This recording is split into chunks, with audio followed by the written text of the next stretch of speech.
2024 Dorchester District 2 School Board meeting. At this time, I will call the meeting to order, and I will ask for a motion to approve the consent agenda. Motion made by Ms. Crosby. Second. Seconded by Mr. Guthrie. Any discussion? Hearing none, we will call for the vote.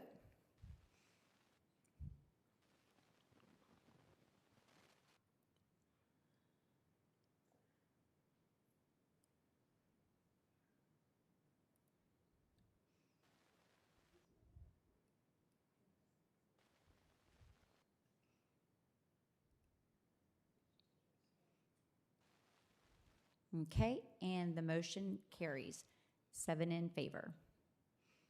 All right, now we will move on to our district highlights.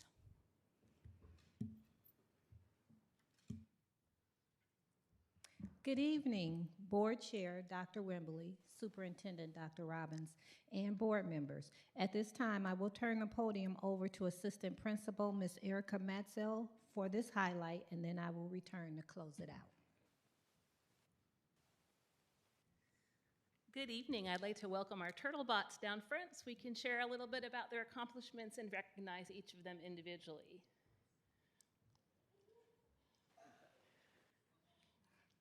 The Somerville Elementary Turtlebots, coached by 5th grade teacher Sarah Cook and assisted by 3rd grade teacher April Jeffries, were the lone robotics team from DD2 to earn a spot in the state robotics competition.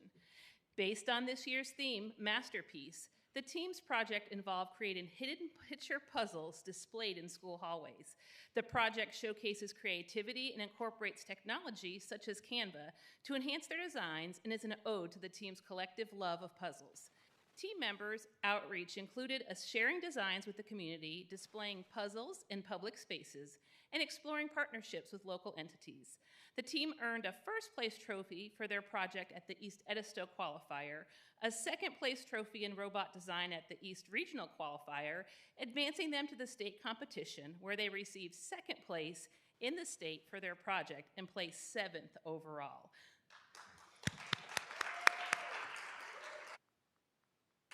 And at this time, we're going to recognize the members: Daniel Hummel,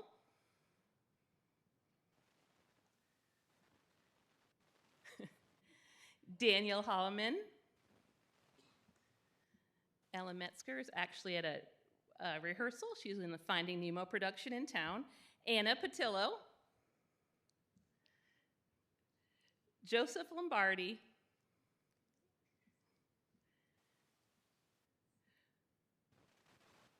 Cooper Callhill, and Campbell Jackson. And of course, their amazing coaches, Sarah Cook and April Jeffries. Way to go, Turtlebots.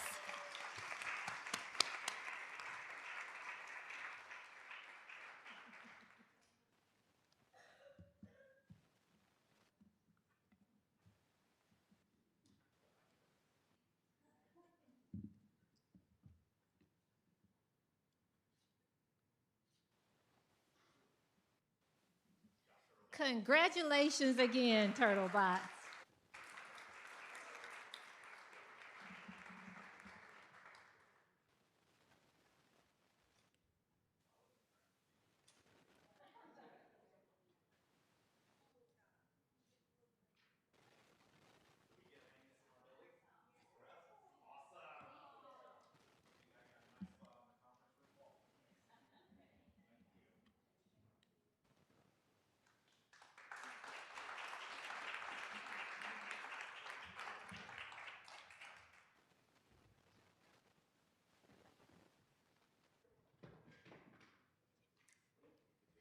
Dr. Robbins, Dr. Wimberly, it is my honor tonight to recognize the 2024 South Carolina High School League Wrestling State Champions and wrestlers. Please come forward as I call your name.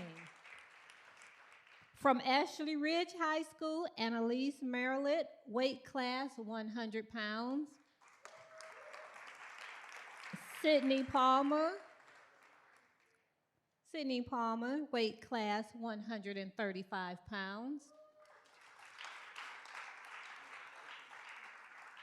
From Fort Dorchester High School, Ricky Springs, weight class 120 pounds.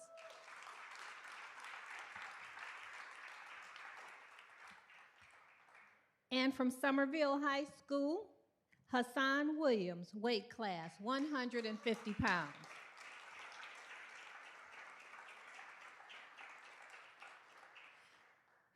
DD2's athletic director, Mr. Drakeford, could not be here, but wanted to express his excitement seeing these individuals achieve their goals as a result of their commitment and dedication to the sport they love.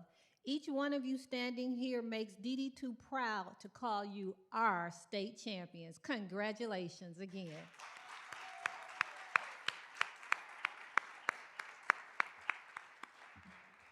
And that concludes our highlights.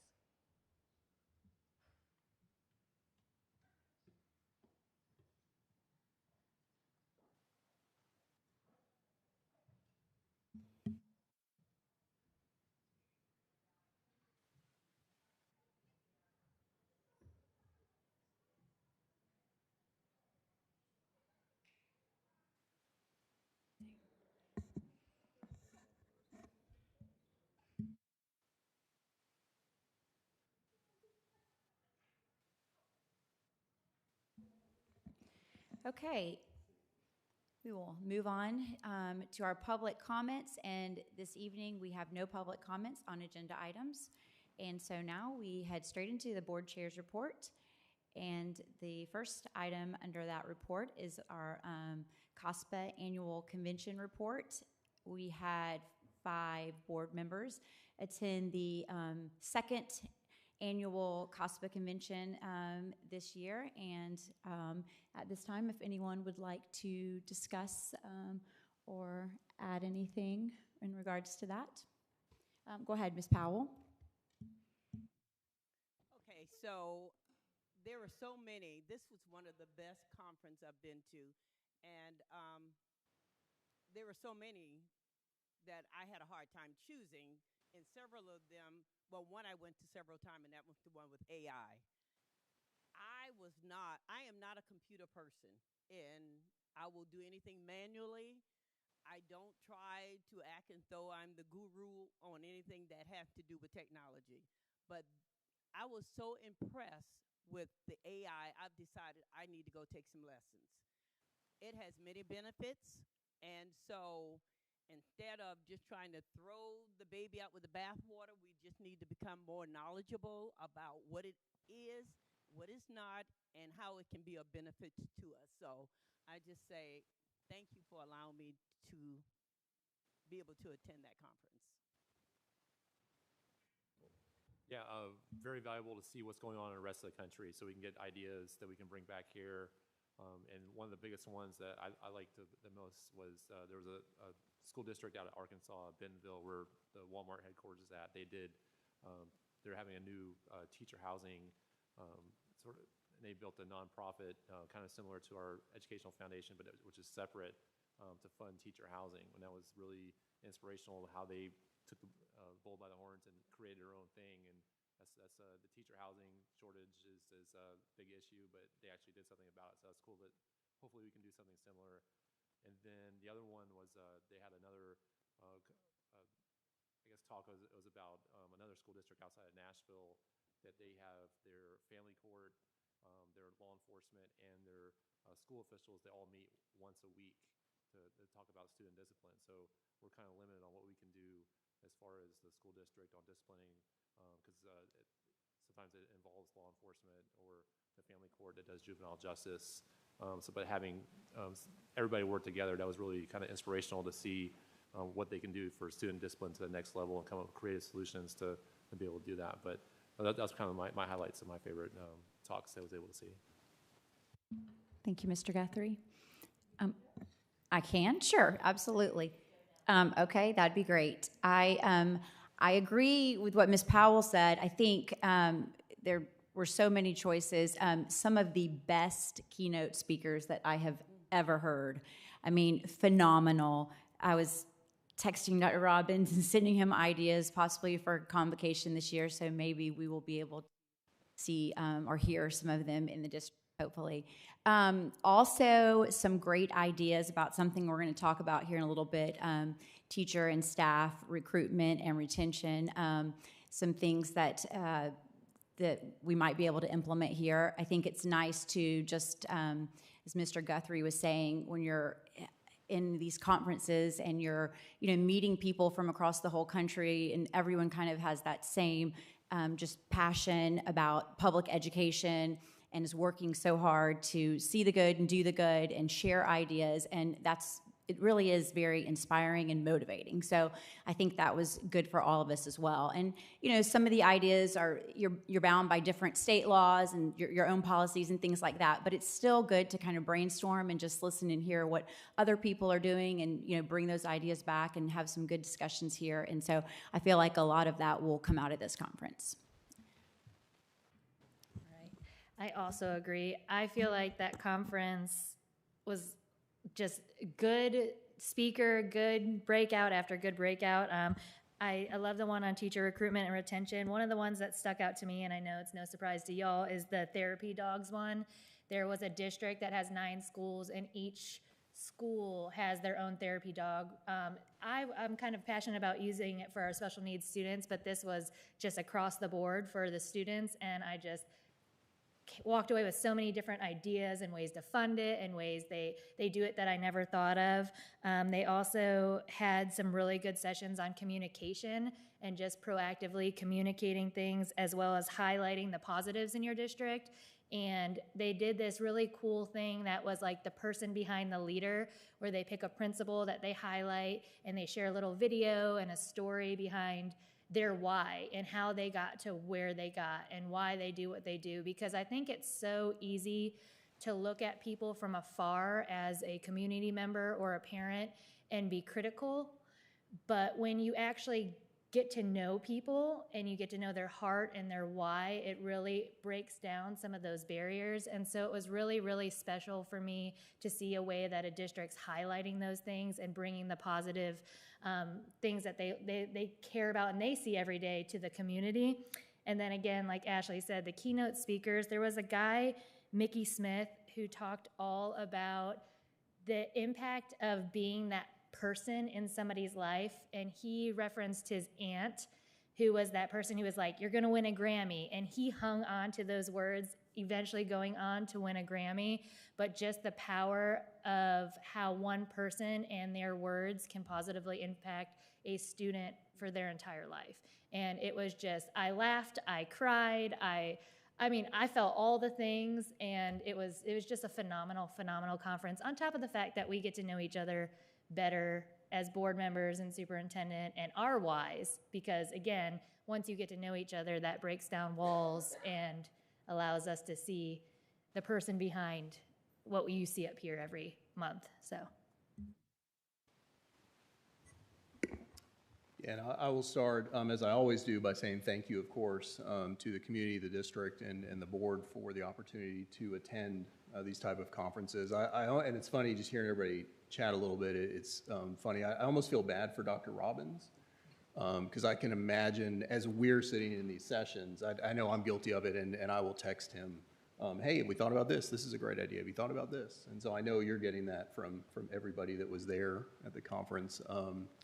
Yeah, just from a national perspective, to be able to take in different perspectives, different viewpoints from across the nation. One thing that I always take away, and it's very interesting, is the fact that I think Dorchester District 2 across the nation has always been ahead of the pack. And so we still very much see that, with the different sessions that are happening. A couple things, and I do want to give some kudos to some of our board members, because of course they won't do that themselves. A couple of the sessions that I found really, really valuable, of course, and Ms. Powell mentioned it, the artificial intelligence, a lot of information this conference about AI. For folks in the education space, parents, your kids know about it, so I don't have to say it to your kids, but for parents, educators, administrators, who are not on board with AI, if you don't know what I'm talking about, you need to go learn. because it is here and it's here in a big way. And it will, I mark my words, it will change the entire education landscape over the next several years. And so you've really got to get on board with this AI stuff and understand what it means for the education community. The other one, the other really meaningful sessions I took away were dealing with literacy. They had a lot of really good sessions on literacy. I know tonight we've got an academic overview on some literacy topics, science of reading. You know, those are all big topics right now. And so coming away with that is very, very valuable as a board member. And then finally, kudos, of course. So Ms. Wimberly, Mr. Guthrie, Ms. Bates, they were able to submit and got approved to do a session, so a session for folks across the country on our very own D. Chester. So on Chester, our working canine dog in the district. He actually came from an idea from COSBA last year, and so it was very fitting that we highlight the work that the district has done for D. Chester. So again, so very, very much so, heard very positive things after the fact from a lot of board members around the country. So kudos to our colleagues here. And again, just a really good conference. Thank you for the opportunity. And Dr. Wimberly, let me also just reiterate D. Chester. They did such a phenomenal job that the people had questions and they stayed around to ask questions. So as Dr. Robbins say, if they're interested, they'll stay around. If it wasn't good for them, they're going to leave before time. And these stayed around, so I say kudos to them. The other thing I want to say so that our educators will understand, Mr. Smith, our last keynote speaker that, so used to call you Kelly, spoke about, he is an educator. And he got that award as an educator with music. The man can play a saxophone that takes you to another level. And so I'm sitting there just boo-hooing, just crying because he played so beautifully. He had all of us on our feet just clapping and taking pictures. And it was just a phenomenal experience. And so thank you. If for no other reason, I had such a great year this year going there. Thank you.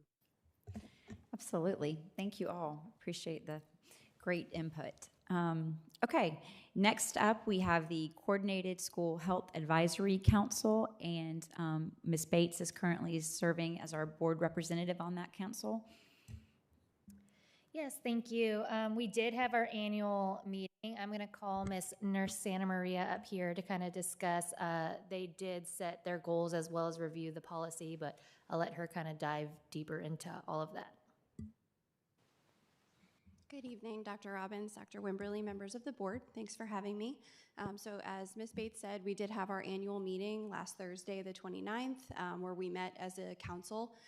Our school district is required by state statute to have a coordinated school health advisory council. We've always had one. We just reconvened for the year to kind of assess our progress, our new goals, and look at our wellness policy.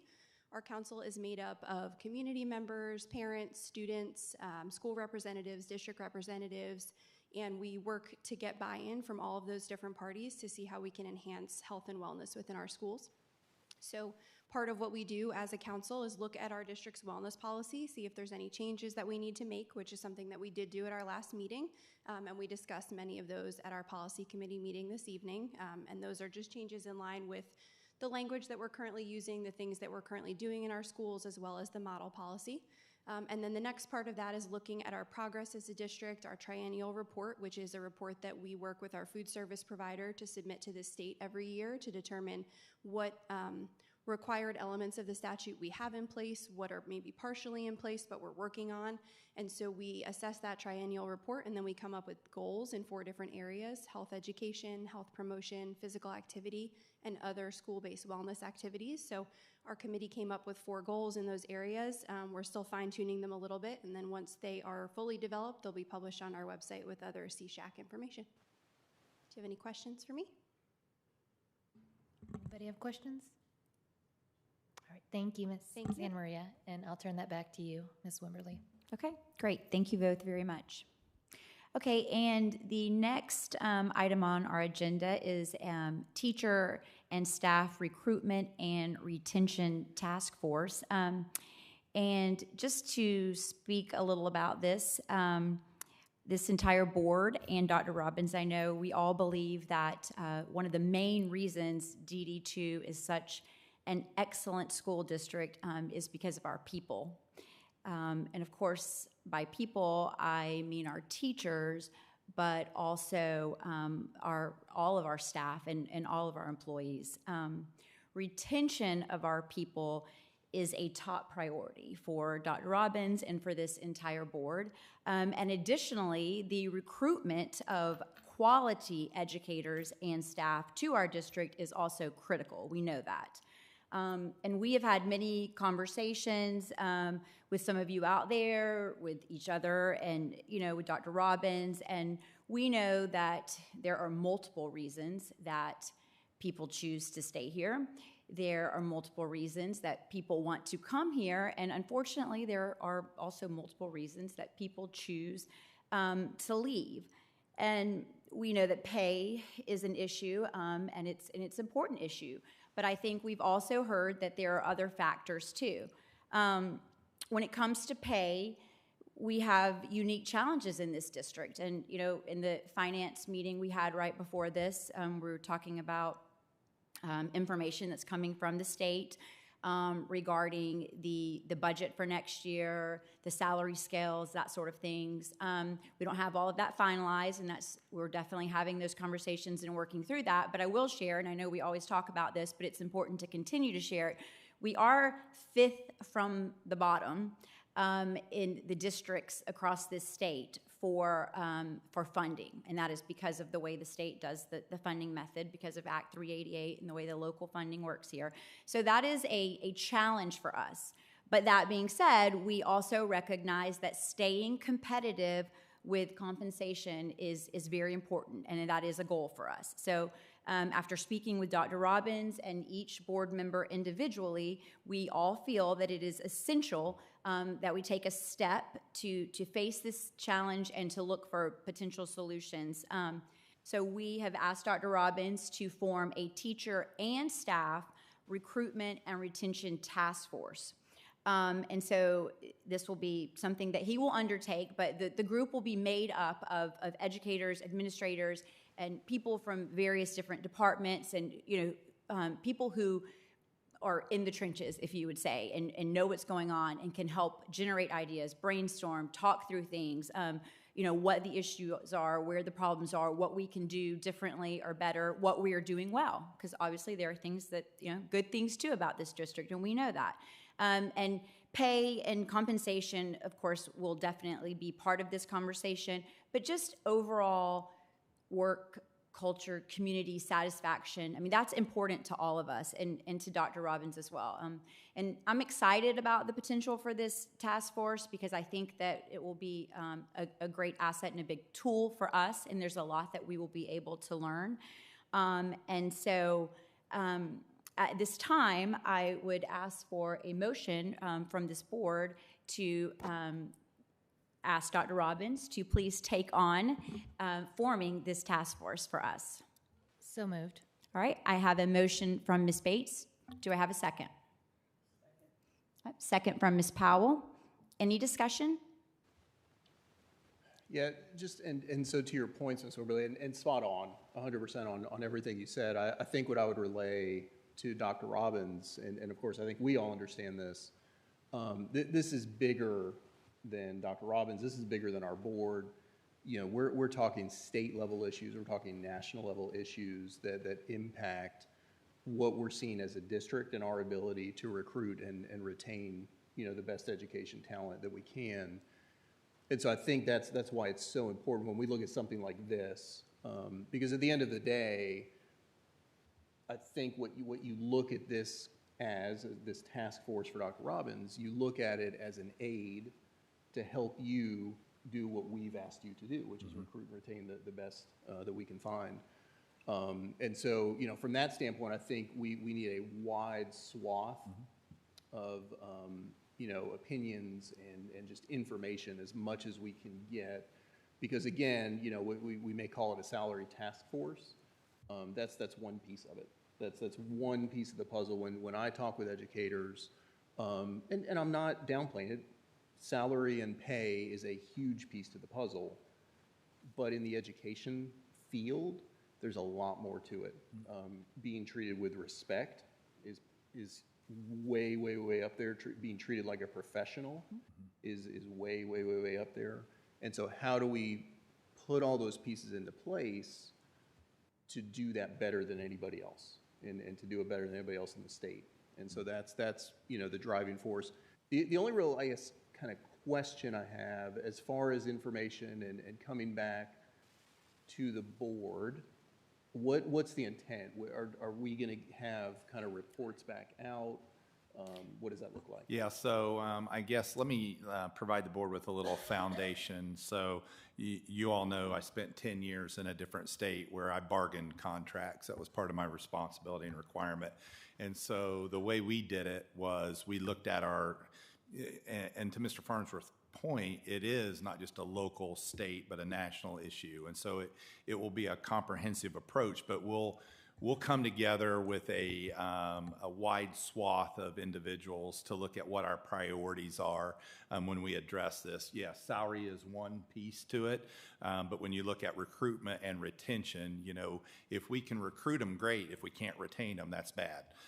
And so we'll look at what those concepts are and put them into action. Now, we have a salary study. That's great. That's fine, but that's just one little piece of this entire plan. And what I like to do when I do this is I like to look at what my competition, immediate competition is for my first level of approach, okay? And so when I say immediate competition for us, we obviously need to look at what is the cost of living issues that we face in the low country. Who are we competing against? I won't say it out loud. We all know who we're competing against. And what do we do to attract talent? It was interesting because part of this task force may have a recommendation to this board of something that Mr. Guthrie mentioned that he heard at COSBA. Because housing is a huge issue for new teachers and educators and people who are entering into the profession in general across the state and the nation. So I see us as having benchmarks. You can only make progress if you backwards plan. And so we would set a timeline in which we would provide the board with updates, and probably there'll be more than one phase because it is March, and we'll bring recommendations to you all. I will tell you, just in preparation for this and knowing that we're one of 20 school districts out of 83 in the state of South Carolina that does not have fiscal autonomy, I've already started to put together presentations that we'll present to our local elected officials who we have to request those, make those requests to moving forward, and the board will be able to see those, up front so that we have a 1 year, 2 year, and 3 year plan moving forward to be able to address these challenges. Again, I know that's kind of gray for you all, but if this is what you all would like to see, I'm 100% on board. I'm a planner, and we'll put a plan together so that we're giving you consistent feedback and update. The other thing I would add, whenever I've done this, when I did bargain contracts, I had teacher representation, I had support staff representation, I had a community person that would be on my bargaining committee. I would have at least one board member on my bargaining team, or in this case, the task force. And so I would ask Dr. Wimberly if this is the case and what the board would like to see, if you could appoint somebody to sit on that task force as well to represent the board's interests. Okay.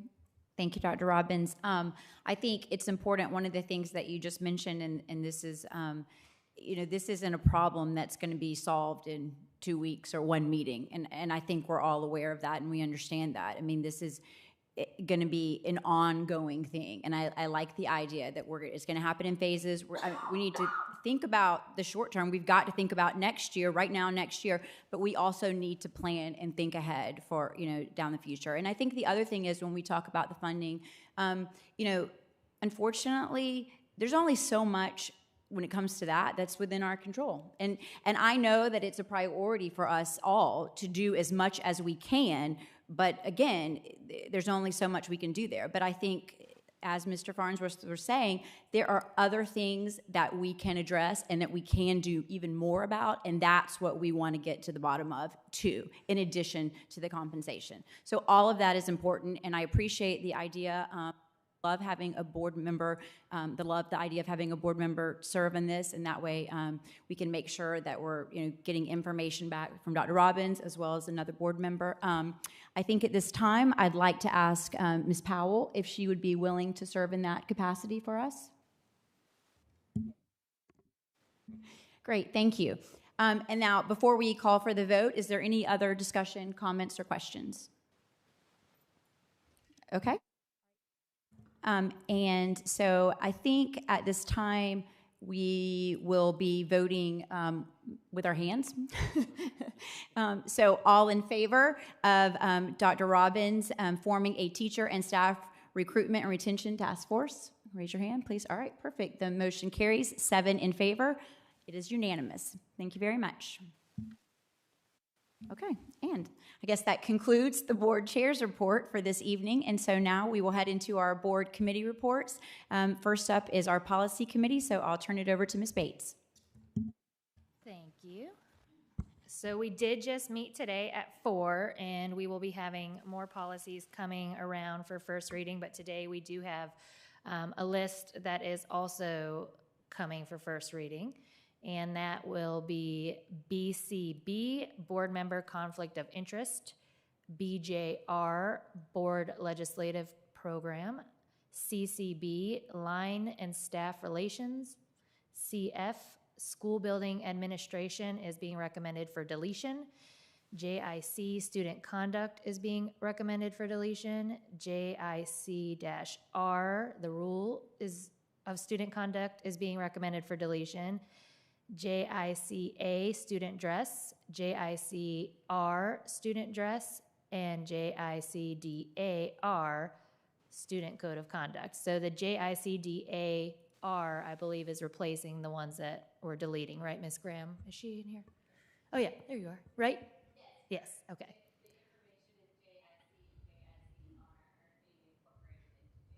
Okay.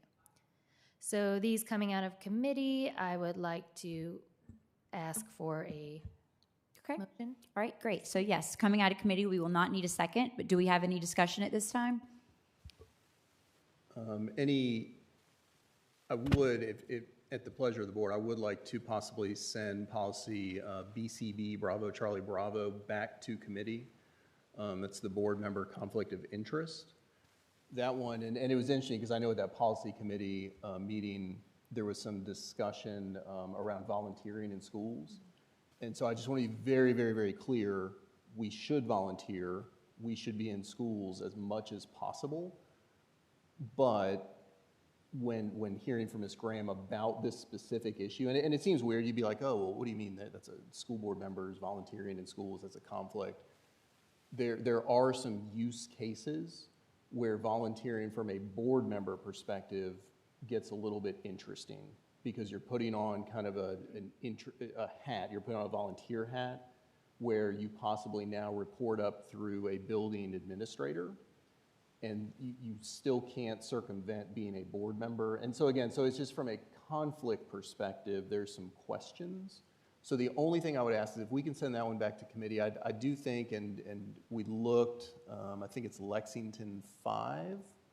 So Lex 5, their policy actually has some information that I think is worded pretty well. And so it may just be something that we can put into our policy to be able to move that one forward. I have no problem sending that back to committee. Okay, so then we can send, that was policy BCB, board member conflict of interest. So excluding that one, is the board prepared to go ahead and vote on the remaining policies for first reading? Yes. Oh. Yes.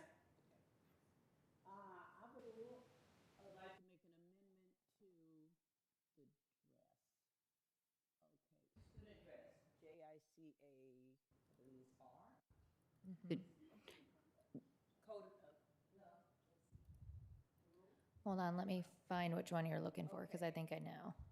Make a motion to, where the dress code had a question. Christy, And that has to do with, I would like to have it amended so that we include bonnets, head bonnets, and do-rag. Now, do-rag may be an exception for covering if there's a medical or if there is a religious reason. But other than that, I would like to recommend that no do-rags and no bonnets, especially. Miss Graham, what policy does it list, like the hats, and which one is that under? Rule, The rule, JICAR. JICAR, okay. JICAR. So to me, Ms. Powell, and you tell me if you'd be agreeable to it, again, we've already got BCB that sounds like it's going to go back to committee. To me, it would make sense to move JICA, the rule, back to committee to capture those edits that you're talking about. That way we can get the actual policy language. That's fine. So do we just want to send the rule back? We do not need to send JICA, the policy, back? Just the rule, at this because time? it's amending just the, I mean, I don't see why we can't do it today, but that's fine to send it back as well. It's essentially just, I think what she's asking is just amending the part that says sunglasses, hats, hoods to include bonnets and do-rags. So sunglasses, hats, hoods, bonnets, or do-rags worn inside the building.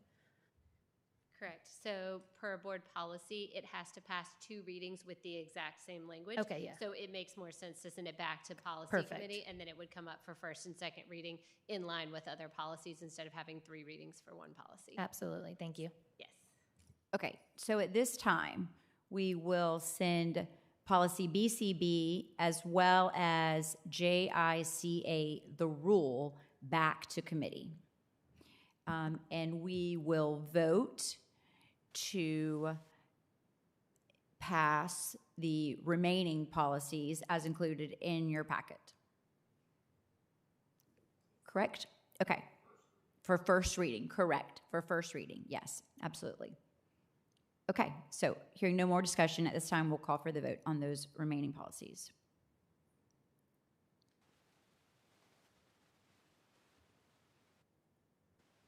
Okay, and the motion carries unanimous, 7 in favor. Thank you very much, Policy Committee. All right, and now we will move on to our Finance Committee report. Mr. Guthrie? Yeah, so the Finance Committee was able to meet today at 5 o'clock, and we went over different aspects, and we all agreed that we wanted Ms. Minier to talk about the legislative update, and she can give some brief highlights about the cool things happening in Columbia.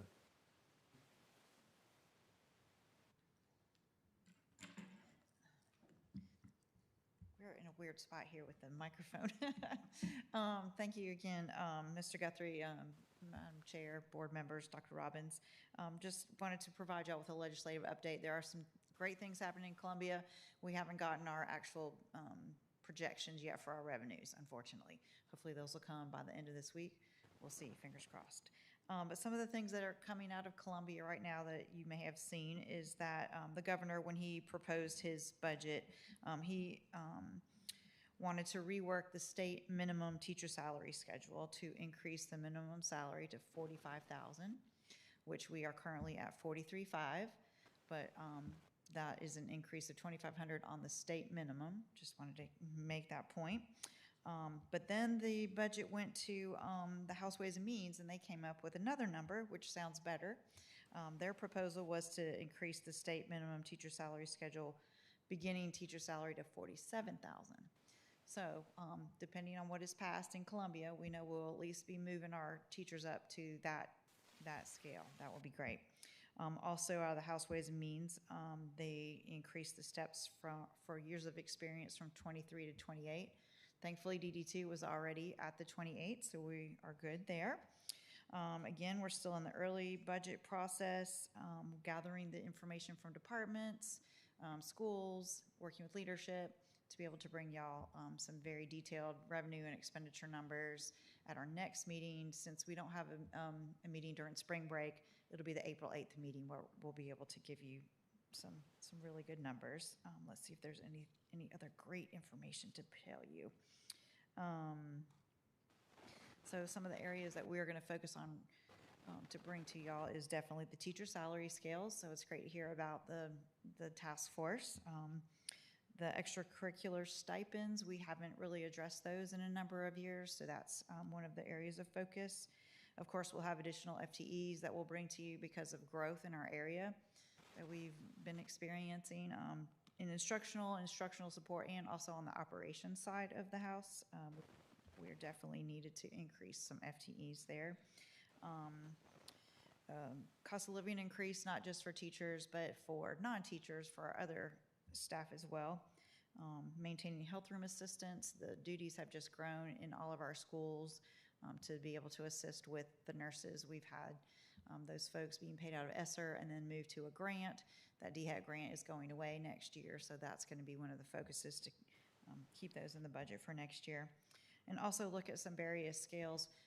As Dr. Robbins said and Dr. Wimbley, that we did have a salary study and we weren't able to implement it all at one time, so we've been trying to take little chunks at a time. So last year our focus, we worked on bus drivers, we worked on full-time adult supports, and on teaching assistants, which there still could be another tweak for teaching assistants that we will propose for this year, but also for secretarial positions, for school bookkeepers, also for systems operators. Those scales haven't been reviewed or haven't been changed in quite a while, and those folks are near and dear to my heart because they deal with money.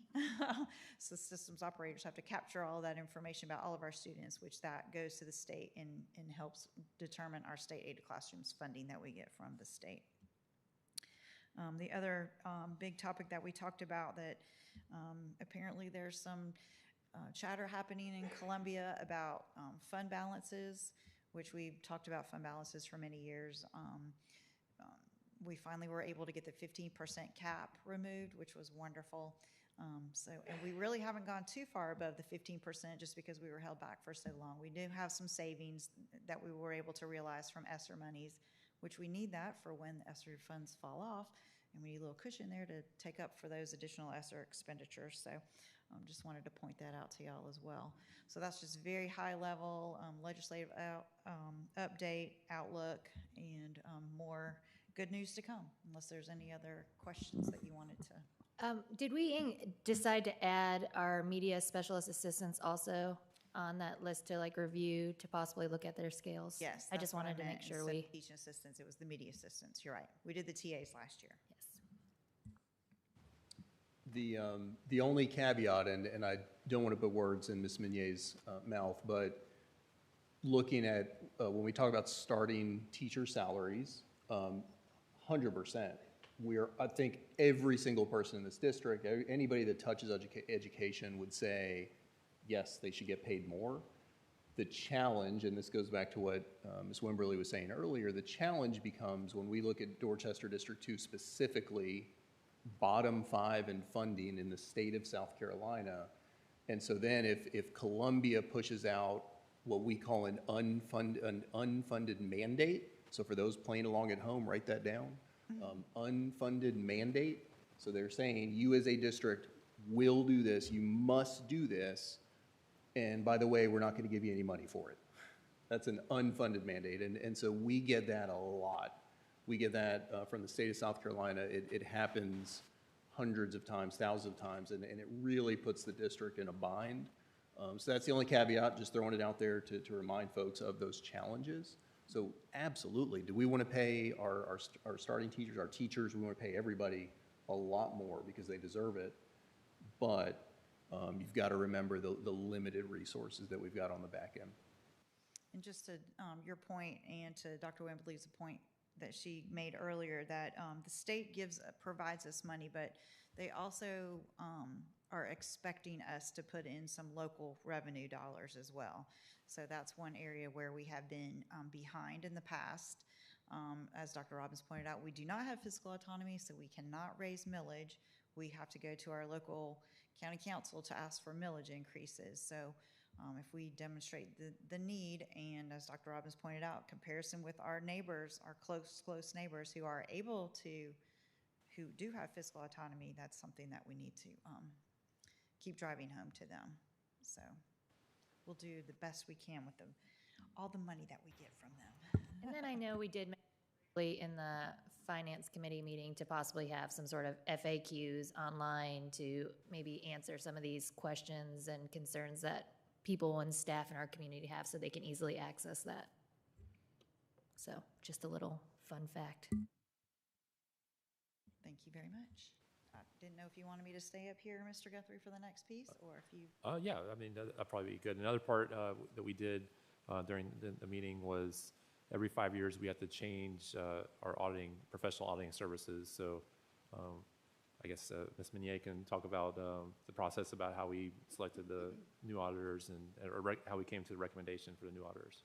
Absolutely. So board policy states that every 5 years we are to change our external auditors, which an external audit is required in state law every year.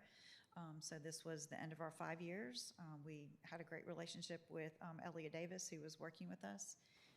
So we submitted requests for proposals, and we received some from various auditing firms. So the review committee reviewed those and submitted a recommendation to Dr. Robbins, whose recommendation is to y'all. It was uploaded in your board packet under the confidential information because we asked for that until we entered into the contract with the actual auditing firm. So that would be starting with the FY24 year, which is the year that we're in right now, and moving forward for 5 years with the auditing firm that was noted in your board packet. So if it's the pleasure of the board, we could ask for a motion for that. Yep, so I guess the Finance Committee is going to make a motion to approve recommendation for auditing services with contract beginning in FY24. Okay, thank you, Mr. Guthrie. Coming from the committee, we will not need a second. Do we have any discussion at this time? Or questions? Okay, hearing none, call for the vote. We will be voting electronically.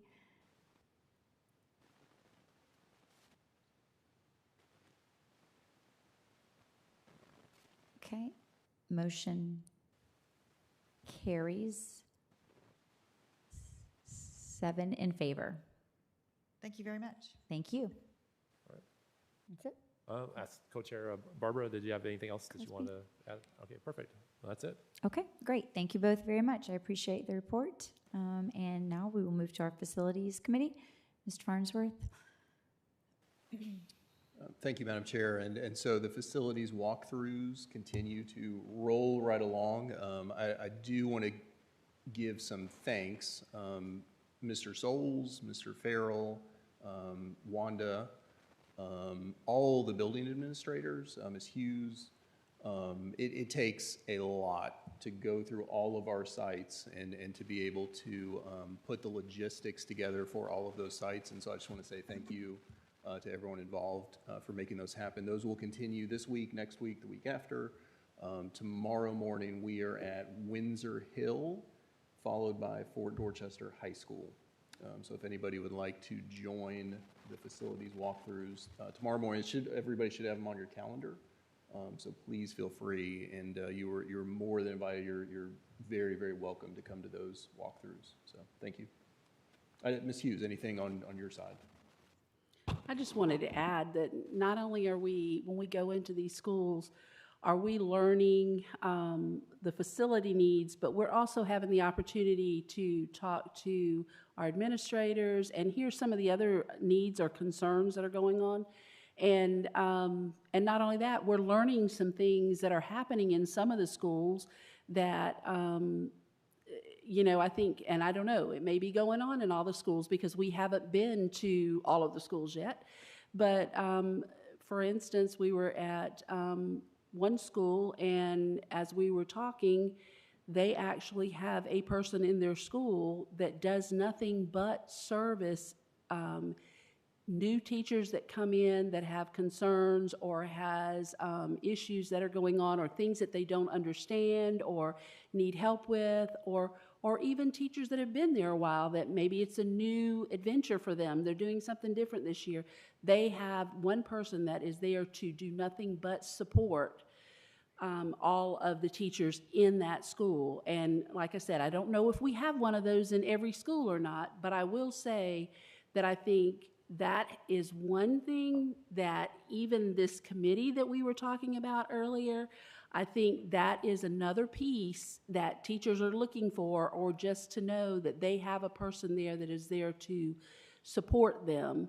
And if they have any concerns, they have a person they can go to and talk to. So that may even be something, setting aside the salaries, that maybe if we don't have that in every school, that we could look at putting that in every school so that we can do that across the district, because we got lots of comments on that whenever we were there that day from teachers that were passersby saying, oh yeah, we could not have made it if she wouldn't have been here our first year. The principal even said she probably would have left whenever she started teaching if that teacher would not have been there. So, so it's a good thing. So I thought that was quite interesting. So facilities visits are not only about facilities these days. Dr. Wembley, historically, we have had what they call buddy teachers, or else mentors to new teachers, new to the district, whatever they may be, whatever their status is. So I'm not sure if it's still going on now, but I know that's something that we have had in the past. Okay, great. Thank you for the input, and thank you for your diligence in completing those facilities walkthrough, and for all the other great information that you're learning. We appreciate it. Okay, and now we have reached our superintendent's report, so I'll let Dr. Robbins take over. Thank you, Madam Chair, members of the board. And even before I get started, part of my report will be our facilities report. And I want to say thank you to our board, because when you make those walkthroughs, and sometimes we take some of those items and issues for granted, but you're going to see in tonight's report that one of the things that I was contacted about, we already have an action plan for it. And the one thing I can tell you about Mr. Souls, Mr. Farrell, and their team is if we give them direction, they move, and they move pretty quickly. And so this isn't an easy task and undertaking, and I'm just going to stop there because I don't want to steal Tony's thunder. He's worked pretty hard on this. So again, I just want to say thank you. Tonight, I've got several items under the superintendent's report. We're going to cover a referendum update, finance report, facilities report, because this is the only meeting in March, so we'll cover that. We have an academic report that covers several things. One of them is our literacy initiative. We are going to cover our LEAP program overview. It's something we're very proud of because we are servicing a number more students than we are able to, and support more families this year. And then finally, our personnel report and our student enrollment recommendations. So first up is a timeline for our referendum. And I just wanted to start this off by saying, you know, for most in the community, they will not understand the foundational work that's taken place with this. We actually started a due diligence facility study in late 2020, and because of COVID, it got kind of sandwiched. And then in 2021, and it was about 2/3 of the way complete when I arrived in 22, and I worked with Tony and Rhonda and Tina and our team and the contractors to complete that facility study. So that was completed in the fall of 2022.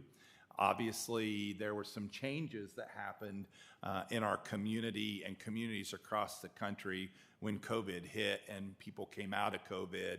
A lot of enrollment numbers declined, even if you were in a growing district, because several families kept their students in a virtual environment until they just really felt comfortable. And so we actually saw a decline in enrollment.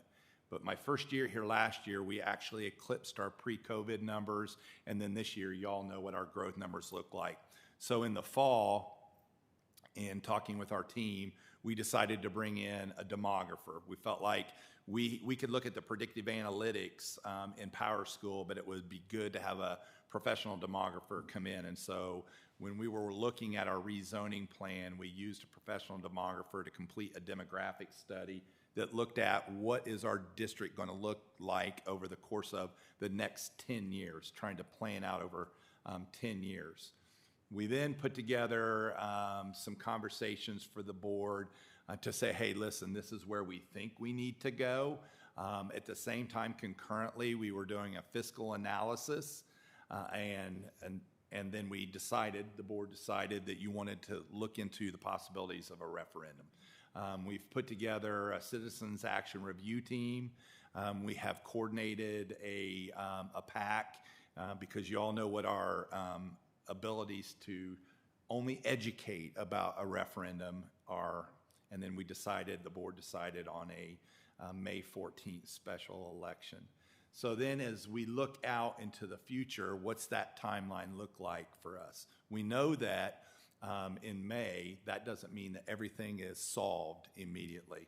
So we have talked about 4 specific ways to address our enrollment issues. 1 was to rezone, which we're doing. 2 was to add learning cottages, which we're doing. 3 is to add brick and mortar buildings, which take about 12 to 18, maybe 24 months, which we're working on. And then the 4th and final thing is to add structures.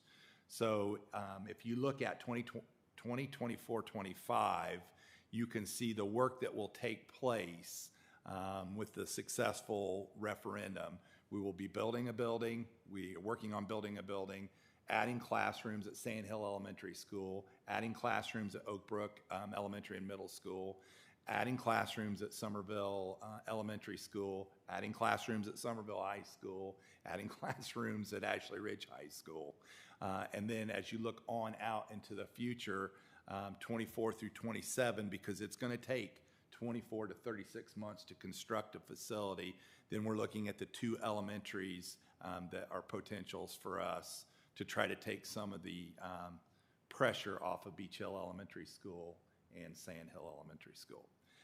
And again, along with all these things that are going on, a lot of this will be going on concurrently throughout the course of the referendum.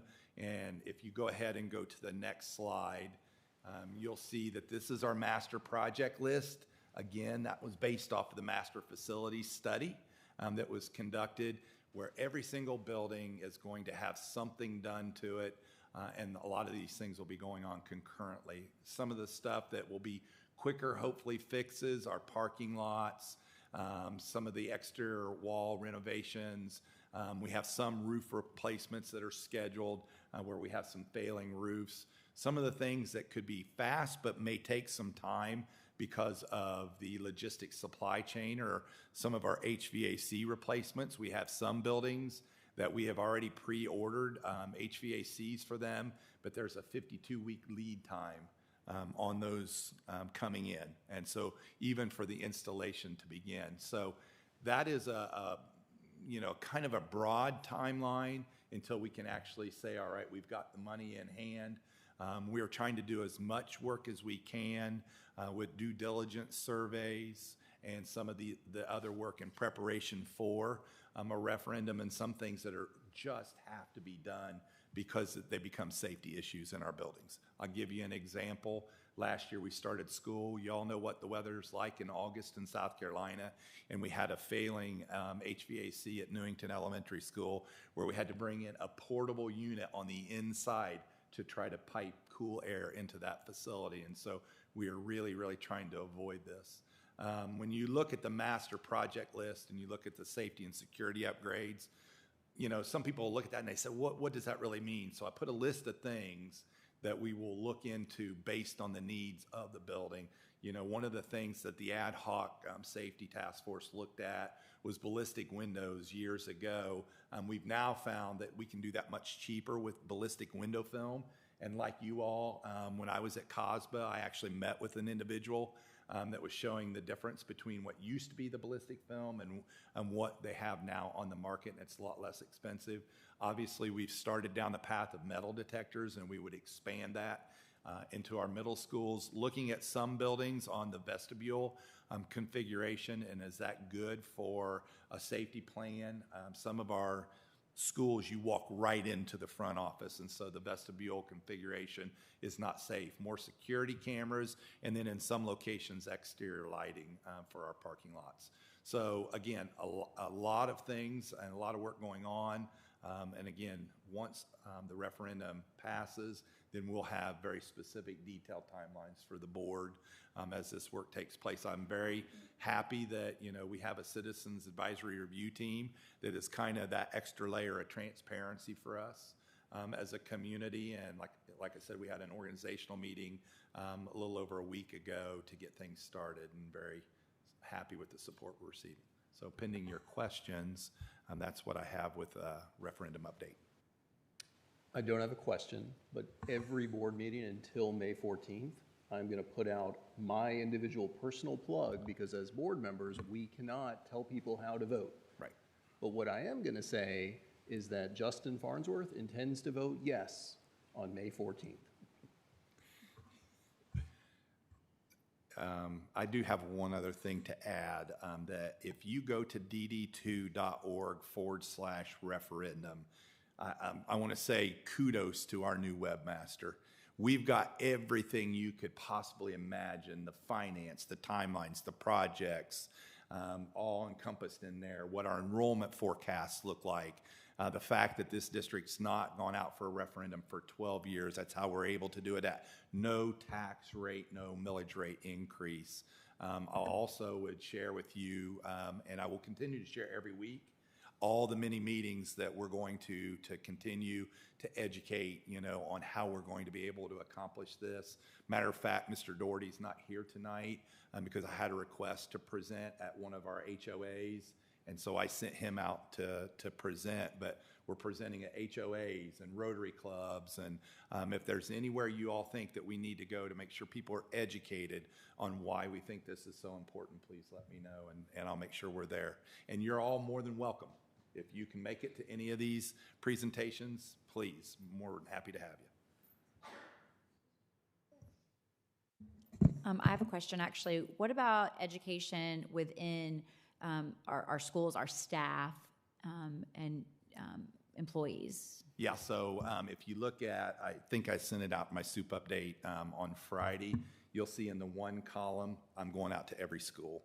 Now, I may do like a consolidated Oak Brook Elementary, Oak Brook Middle, and allow staff to come. We're also going to have a pre-recorded video if people just want to go to the website and they can't make it. Of course, the slide deck is on there as well, but yes, I'll hit every single, either myself or somebody on our team will hit every single school. Mm-hmm. That's excellent. Thank you very much for that. I appreciate it. Are there any other questions for Dr. Robbins regarding the referendum update?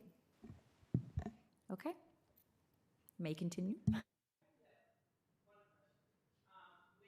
With them, is it a time when the custodial and all of them can be present? Anyone. Because we want to make sure, but we want to make sure that they know that they're invited to be there. Absolutely, yes. And I will share that on the website too, as well as the entire slide deck that I present at these meetings. But yes, we'll double check and make sure that they know they're all included. Mm-hmm. Yes, ma'am. And that's all I have tonight. So if there's no other questions for me, I'll turn it over to Ms. Meunier for the, do you have anything additional for the finance report? Okay. Yeah. Then Mr. Souls for facilities.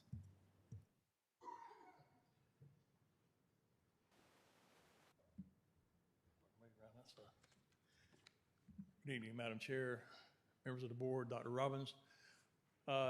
You've got the entire list, which is growing by the day, of all the projects that we've got going on. I'm going to hit on just a few tonight, a few highlights. First one is the pre-construction meeting for the adult ed building is next week, and we're excited to get that started. Another thing I want to talk about is I had a great meeting today with SEDOT, the Office of School Operations, and OSF out at the ponds. And it was a fantastic meeting. It's one of those meetings where when you drive away, you've got more solutions than you had problems when you got there. So that was it was successful in my terms. And so hopefully we will get the due diligence survey wrapped up very shortly, and we can press forward with the business at hand very soon. I think what Dr. Robbins was alluding to earlier is the Greenway Boulevard issue over there, that where Berlin G comes into Greenwave, and when they made that connection, it's going to create some additional traffic, and we're very concerned about pedestrian traffic along Greenwave Boulevard. I've already contacted, yes, sir. Could you all advance one slide? I have a picture of what he's talking about. Thank you. Yeah, that's like Dr. Robbins likes to call it 10,000. That's like a 50,000 foot view. So to give you an idea, on the right side of the screen is where Burlingame coming down parallel in the Sawmill Branch, and Greenway Boulevard cuts right through the middle of that. The green line and purple line, or I'm colorblind, but I believe that's purple, but it goes all the way from 17A all the way down to the new intersection behind the ball fields, right there at the corner of Greenway, where it used to have that very sharp corner, and now it's kind of softened a little bit, but it's going to continue on down to Burlingame Myers. And our proposal is, and I'm already working with an engineering firm to get this on fast tracked. We're working with the town, we're working with the county. It's a county right away along Greenway Boulevard, but it's in the town of Somerville. So once we get a sidewalk constructed, it's probably going to be an enforcement issue that the town will have to take care of to keep people from parking on that sidewalk and to keep it open for our pedestrian traffic. And it's not just our pedestrian traffic. We anticipate folks on the other side of the Sawmill Branch to be walking up toward the schools. But when you open that up on both ends, that's a long straight road, and bad things can happen, and we don't want it to happen to anyone, especially one of our students. And so we're going to move forward. I just wanted to let everyone know what we're doing and be upfront and transparent.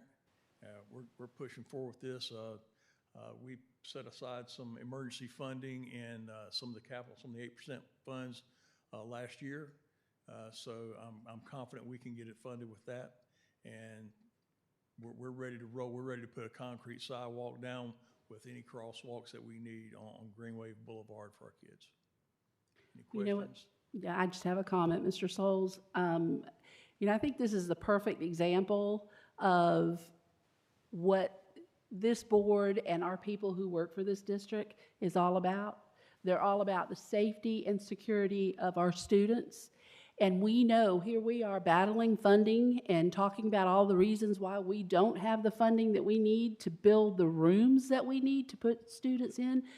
But yet, on a county road that is maintained by the city, by the town, we have to take the money that we should actually be putting into buildings, putting into classrooms, and build those sidewalks to make sure, one, that our students aren't parking across that road. Can you imagine a major interstate coming off and coming right down Greenway Boulevard at around about, they're all coming home from work around about the same time our high schools are letting out, and all those students trying to leave, and they're already backed up as it is, all the way back past the track fields, trying to get out on 17A. And I think that this ought to go viral, that we're doing this, because I think that the county and the town should be chipping in to do everything they can to try to help to make this road suitable, one, for the traffic that's going to be put on that road, and two, suitable for our students, that because we don't have the property or the parking spaces, they park over here. So I think, this needs to get out there, and they should be volunteering to help us to do this for the safety of our students. So kudos to the district for doing this, because this is something that's going to be a total disaster when it happens. So thank you very much for moving forward with that. Yes, ma'am. And I just want to mention one thing about that, the county and the town. So hopefully, I've talked to the folks at the county, I've talked to folks at the town. The permitting process will be fast-tracked, and we can get this thing going and on the ground before the end of the summer. That's our goal.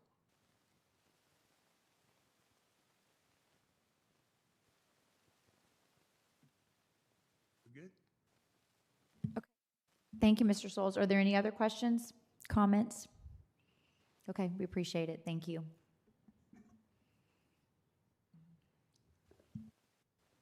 Yeah, Ms. Estep and the academic team, it looks like Ms. Barker and Ms. Doherty are going to present on, we got a couple different things to present to you all. Some are some new standards, implementation, and book adoptions, as well as our literacy initiative as well. Yes, thank you, Chairman. Excuse me, Chairman Wimberly, Dr. Robbins, and members of the board. I do have part of my team with me here tonight. So as he said, Assistant Director Katie Barker and Assistant Director of Instructional Technology and Staff Development, Deb Doherty. So we are going to talk about sort of a hodgepodge, if you will, of things.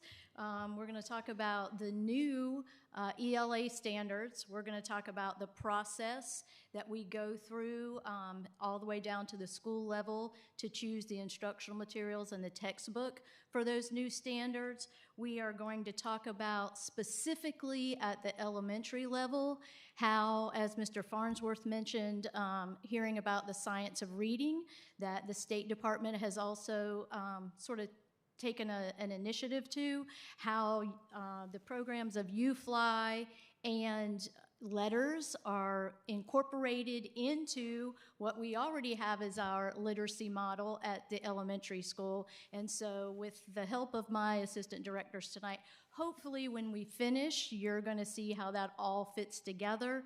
And then we will present, or Dr. Robbins will present the recommendation for our new ELA textbook and instructional materials, which needs board approval for us to move forward with that.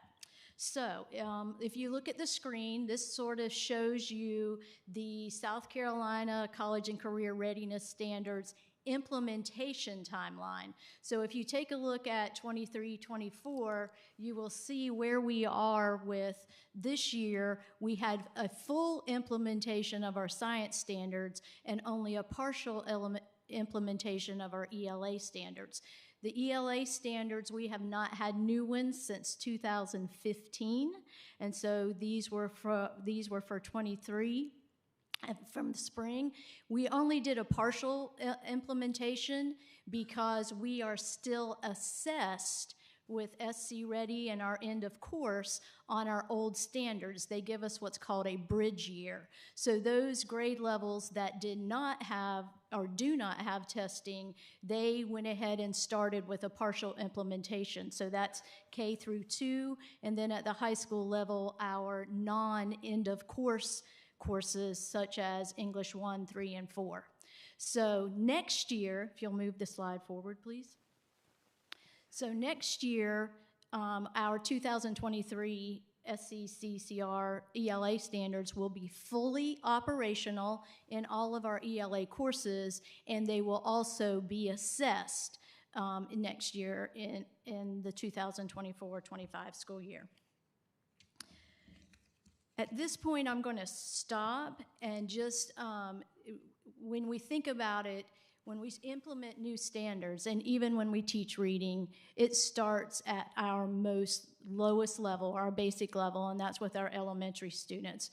We pride ourselves in DD2 with our literacy model and what we do with our students to get them to be able to read, especially by the time they're third grade. As you know, we have the Read to Succeed law, which says that if we do not have students passing making a certain score on the South Carolina Readiness Test, then they either have to show a good cause exemption or they're required to attend summer reading camp. And so we have been monitoring that very closely for the last several years, even having some of our second graders who we think may need a little bit of extra over the summer to join us in that summer reading camp.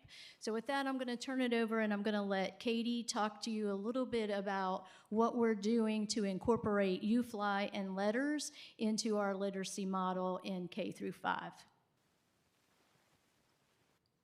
Good evening. Thank you for having me. Ms. Estep asked me to speak first about UFly Foundations, which is a new phonics program that we are implementing in kindergarten through third grade elementary schools this year. And I first want to say that this really was in response to a need that teachers shared district-wide for the last couple of years, that we didn't have a sequential phonics program in place. So that's where UFly came from. We started investigating, getting feedback from teachers. We had some schools that were using UFly with intervention students, and UFly hands down was the best program for us to adopt district-wide. It is, as we discussed, based on the science of reading, which we know is where literacy is headed in the future.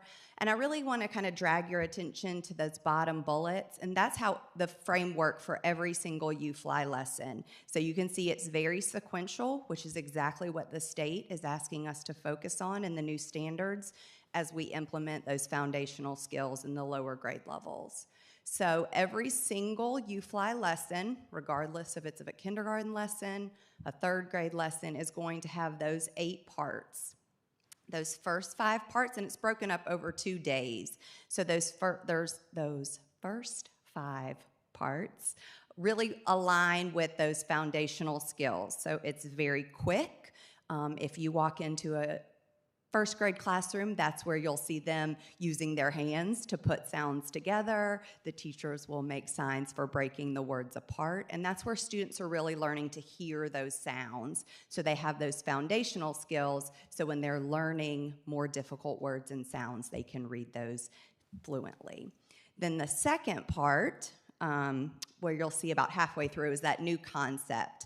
And in day 1 of a lesson, that's where they spend most of their time. It's about 15 minutes of explicitly teaching a new skill that they then will implement in day 2, which will follow with that word work, irregular words, and connected text. And that's that applying the skill that they have learned. So it's very sequential. They're always going back and spiraling back to those skills that they've previously taught and building on those new skills. And you can see from the beginning, which is phonemic awareness, which we always say are things that students can do with their eyes closed, all the way to reading connected text at the end of the lesson. So it covers all of those foundational skills. UFly is a fairly simple program to implement. They need a manual, and then the PowerPoints or the slide decks for all of the lessons are provided online. So I will say that we had a little hiccup at the beginning of the year. There was some back order on manuals, but within the first couple of weeks, all teachers had those manuals. So at this point, we really are getting a lot of good feedback from teachers. It's great to go in and watch a UFly lesson and really see, now that we're a semester in, how quickly the students are starting to apply some of those things as those skills are becoming increasingly more challenging. Any questions about UFly before I move on to letters, which is another big initiative right now? I actually have a question. Okay. So you said this is the first year we're using UFly. Yes, ma'am. It is the first year we're using UFly district-wide. We do have some schools that have piloted it or use it in small groups in years past. Okay. And it's K through 2nd? It is a program that is designed through 2nd grade.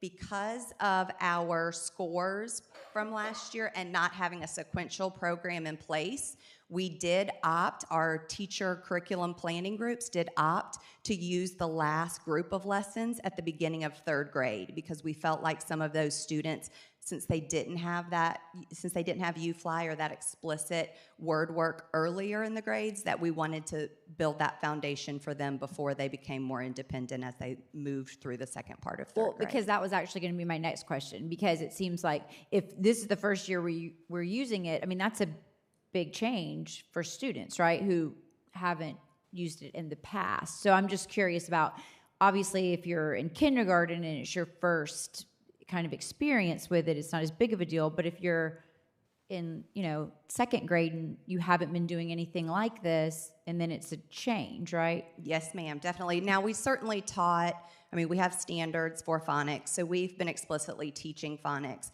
but UFly is much more sequential than anything we've used in the past, which is why those, and I'll say that we have some 3rd grade teachers that have still said, based on their data, they're continuing to use it to reinforce some of those skills based on the needs of their students. And also, we have some schools that are continuing to use it maybe in just a small group for some of those students that are still showing a need. Okay. And then, so final question, and you mentioned this, so based on their data. So what kind of data are we using to, can decide whether or not this is effective and how it's working? Absolutely. So actually, we talked about this. Dr. Robbins always says facts over feelings. So we're getting good feedback from this, but we ultimately want to make sure that that's coming across in our scores. So we have started to look at our Ames Web probes for kindergarten and first grade, and we'll compare those from last year to this year. The hard part is that some of those probes we don't give at the beginning of the year. We administer them mid-year, so we kind of have to wait further closer to the end of the year to be able to compare apples to apples, but we're on top of that too. So now that's our main way of assessing the Ames Web. Ames Web is our universal screener that we use that focuses on phonics in the lower grades. Yes, ma'am. Are we doing any other assessments or just the Ames Web now? So Ames Web is the one that we use district-wide to assess those. There are certainly classroom assessments. There are also other assessments as part of different programs that teachers are using at their school, certainly. Okay. Do we still use DRAs at all? Yes, ma'am. Okay. And that fits in well with this new program? Yes, ma'am. So UFly focuses on phonics, which are the sounding out of the words, and DRA is kind of where they put all of those skills together and read and connected text and then have to retell. So there is part of the DRA continuum. A student, for example, that may not read fluently shouldn't go up to the next level, and that may be a student that needs more practice, like with the irregular words or connected text part of UFly. Okay. I kind of had, you asked one of my questions, but kind of piggybacking off of that, you said that we had piloted this in some of our schools previously. So did we have data from those schools that showed its success, like through the Ames Web? So our schools that have used it previously used it in an intervention program. So this is the first year where we have schools that have used it with all kindergarten through second grade or third grade. Okay. So we have the data from that to show that students were making progress in intervention, but it wasn't necessarily with the whole grade level. I'm just going to add to that because when we did UFly before, UFly stands for the University of Florida's Literacy Institute. The UFly program that we are using now was not the one that we used, and we actually got a grant for that for 3 years, and so we had 3 schools that did do that, and as Katie said, that was an intervention program, which was also from UFly, the University of Florida's Literacy Institute, but it was not the same phonics program. So we couldn't use that to measure the success of this program. We're just going to have to wait to see this. Correct. Takes Yes, about ma'am. 3 years. No, thank you. I wasn't even thinking about that, so thank you. No, this program, the Foundations, is the phonics program. Ladies, as you know, we've had quite a few conversations about UFly. Y'all know I was an elementary teacher for 30 years. I've done quite a bit of research on UFly, also on letters. UFly is not one of the top recommendations from the State Department. Letters is. I'm disappointed in UFly. I've gone to almost, well, not every, I've gone to many first grade classrooms to observe it because I wanted to see, all I've ever asked for, what was the word I used all the time? Consistency. And I told y'all the same thing. Yes, ma'am. If Somerville Elementary is doing this, then I want Reeves to be doing this. Just consistent is all I've ever wanted. Nothing special for anybody or anything, just consistency. And that is not happening. Been there, I've watched them, I've observed it, and I've seen it. I've shared it with Dr. Robbins. Dr. Robbins admits that he is not an elementary person, but he's trying. Bless his heart, he's trying. We're going to take him back to first grade. Anyway. But I don't approve of this program at all, and that's my opinion. Everybody has one. I don't think it addresses the needs of the students phonetically like they have in the past. And as we know, it takes about 3 years to find out if a program's any good or not. Well, I hope we don't lose a lot of children over the next 3 years because of this program, because I know a lot's gone into it. I see a lot that teachers are doing in other schools that some are not doing in some schools that go along with the UFly program. I mean, well, I'm not going to name any right now, but there are schools that are doing exactly what they're supposed to be doing as far as U-Fly. I can buy that program. You see what I'm saying? I mean, because they're doing what U-Fly said to do, the way it said do it. And I fully was more on board with that, okay? Some of them are not. I know it's your job to go in and sit there and observe the phonetics program or see what they're doing, and that's your job, what you're doing to do. But I've tried to keep this undercover because I didn't want to bring it up at a board meeting. And it's nothing against you as an individual not doing your job. That's not what I'm saying at all. I don't mean that at all. I'm just saying that having taught elementary school for that many years and spoken to many, many teachers, and I retired from Berkeley County. I played bunco with some of those ladies that's retired, or that's still over there, and they're doing U-Fly over there, and they just kind of shake their head, And we know that every program does not work for everybody. We know that. I mean, I can't tell you how many programs I've seen come over the 30 years, and you take a little bit of this when you take a little bit of that, when you take what works for your children at that time, because you have different level children every year. But I felt like I needed to say that as a former educator and as a board member, wanting the same for all of our children and the best for all of our children. Letters program just gave Dr. What's your name, Robbins? Just gave Dr. Robbins a big article about letters the other day. And it's more like what we were used to, I guess you could say. And I asked him would he please look at letters, because I didn't know y'all had done that. And I said, would you please at least read this and look at it, because the State Department does, support it.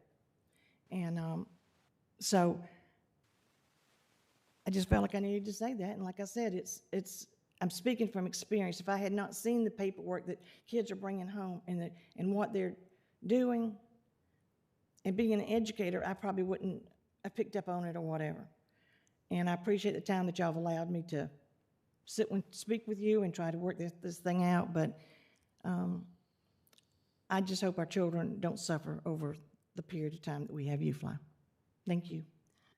I did have a question. Sorry. So, Ms. Crosby, is it more of the implementation at various schools that's not consistent that you're having an issue with, more so than just the program itself? Because it all depends on... That's what I was saying is U-Fly, from my research that I had done, and the U-Fly from what I have seen that's been coming home that I've seen, is not consistent on what I have seen at many of our other elementary schools. Okay, that's where these ladies come in, because that's their job. They go and sit down and observe, right? But I thought we were using it at all our elementary schools. We are using it. We do have one school that previously, before U-Fly, had started a 2-year pilot for another phonics program. So we do have one elementary school that is currently not using U-Fly. And I did just want to say, I think maybe there are components of U-Fly that are required, and then there are components that are optional. And I think that may be certainly not the answer to everything. It is year one of an implementation. So, it takes us time to become better and better. And I applaud our teachers for jumping in with some of them with not even a manual. But certainly, is there room to grow? Is there always room to grow? Yes. For example, one of the things we've discussed is U-Fly has, I'm trying to think of what they call them, optional home practice activities, which shows what skills have previously been taught, are new concepts, what the irregular words or what U-Fly calls heart words are. And that they're not a requirement of U-Fly. Some of our schools hadn't started using those at all. Some of them were taking that and incorporating it into their current newsletters. Some of them were just printing it for that week's lessons. So that is one way that we found that we could work on some consistency there. Also, there are, once you get, I think, to lesson 8, there are additional activities that practice those skills that some teachers are using in different ways. So that's another way for us to continue to look at some of that consistency purpose. And also, responding to the needs of your students in your class. Some of your students are going to need you to say, some of the time our teachers are going to say, oh, we're going to need to spend another day or two on this lesson, and maybe go back to part 1.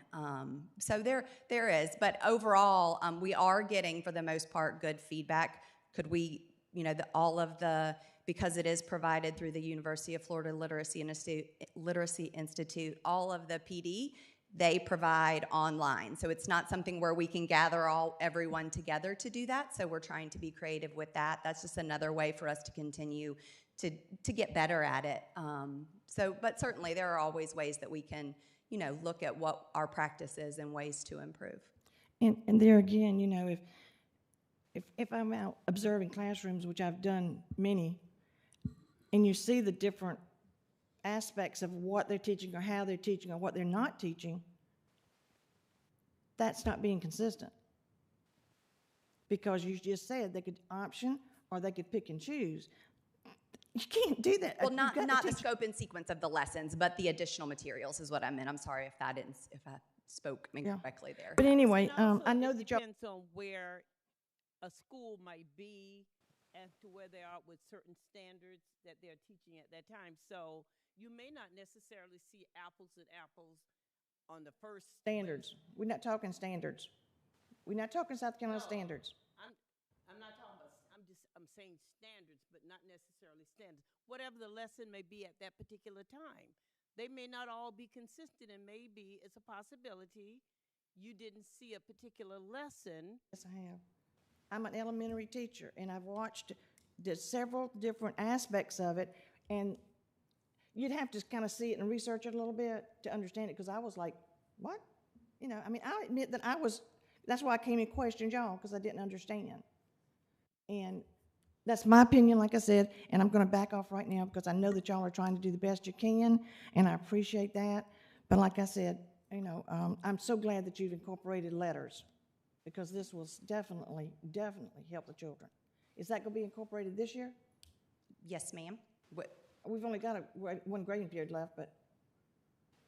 Are you ready to shift gears to letters? That was the next slide, so... No, but I just didn't know if this was going to be incorporated to this year, or is this going to be next year? So yes, ma'am. Letters, we have 5 of our elementary schools have started this year, but letters, let me be very clear that letters is for teachers. It is for professional growth. It is in development. It is not a program. It is not a curriculum. It is not used in the classrooms with students. So teachers, it is about teaching teachers the science of reading and how to apply that understanding and that knowledge into the classroom.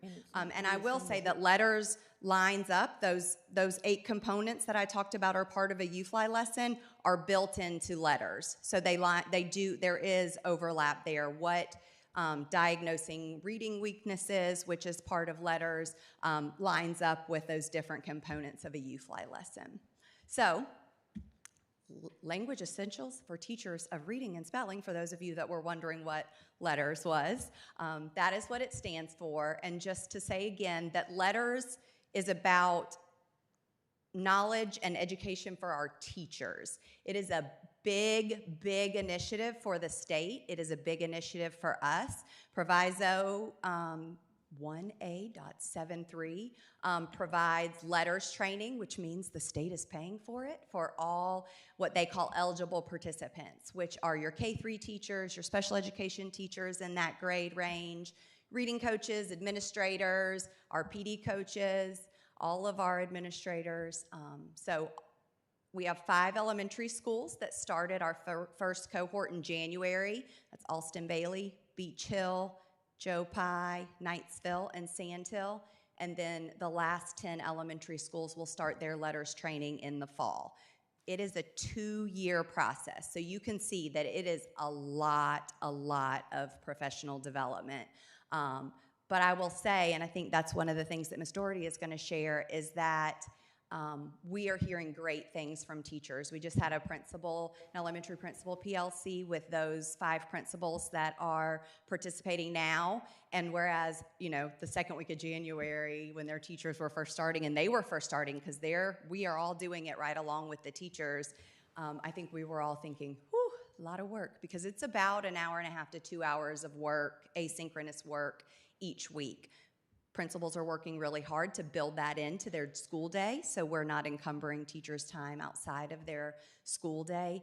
But at last Friday's PLC, there were more celebrations than there were challenges. They're talking about how they're seeing these things that teachers are learning in letters training being applied in the classroom.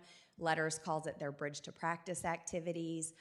So it really is, even though it is a big initiative for the state and therefore for Dorchester too as well, we're hearing great things from schools, and our 10 remaining schools are hearing about that from the other 5 schools and are really excited to kind of get started at their schools. So again, it focuses just on the science of reading and teaching teachers to really meet the needs of our students today in relation to teaching reading and spelling. I'm going to ask you to jump in and kind of share your experience, and then we can answer any questions about letters. Good evening, Madam Chair, Dr. Robbins, and board members. I am super excited to be here to share my experience as being a participant in the letters training. As you can see these 2 binders, this is my Sunday evening read, and I look forward to it, honestly, every Sunday evening. Just like to share a few things that I've learned. And the first thing that I have learned in letters training is it is not a curriculum. I was looking for something with curriculum, not a curriculum. It's really about understanding how the brain processes word recognition and language comprehension. And when those 2 are coupled together, we have strong reading comprehension. So for example, I was working with the Knightsville elementary teacher cadre, and we were discussing a student that we've had in the past that struggled with reading. First grader, you would think they were the perfect reader. You give them the passage to read, they stand up in front of the class, and you're ready to vote for them for president. I mean, they were just eloquent readers. But when you ask that same student some questions about that passage, unfortunately, they're unable to answer. So what we're learning is that's where we need to strengthen the pathways in the brain that improve the language comprehension. So coupled with that word recognition, we have strong reading comprehension. In addition, with this program, just from Unit 1, it's been beneficial because it offers early detection for dyslexia so that we can get supports in place sooner than we have before. And finally, I want to leave you with a conversation that I had with the Knightsville elementary teacher today. And she said this has been really beneficial when she's speaking with parents. She's teaching the parents how their child's brain is working, and the parents have a better understanding of what they need to do and why we are doing some of the processes that we are in our class and using some of the strategies we use. That's it. Thank you very much. I've had a wonderful time. I'm only in Unit 1, so I've got 7 more units to go. So it's going to be good, fun Sunday evening reads for the next 2 years. Yes. So I love that you shared that, because when talking to Ms. Crosby, this is probably what is needed. This coupled with the U-Fly, and I've observed several U-Fly lessons. The 2nd grade has been my main focus on classroom observations. They're working together. Within that word recognition, that's broken down into 3 parts. And the 3 parts are the phonological awareness, the decoding, and then the sight recognition. So that's where U-Fly is strengthening that area. Does that answer your question? No, what I was going to say. Oh, I'm sorry.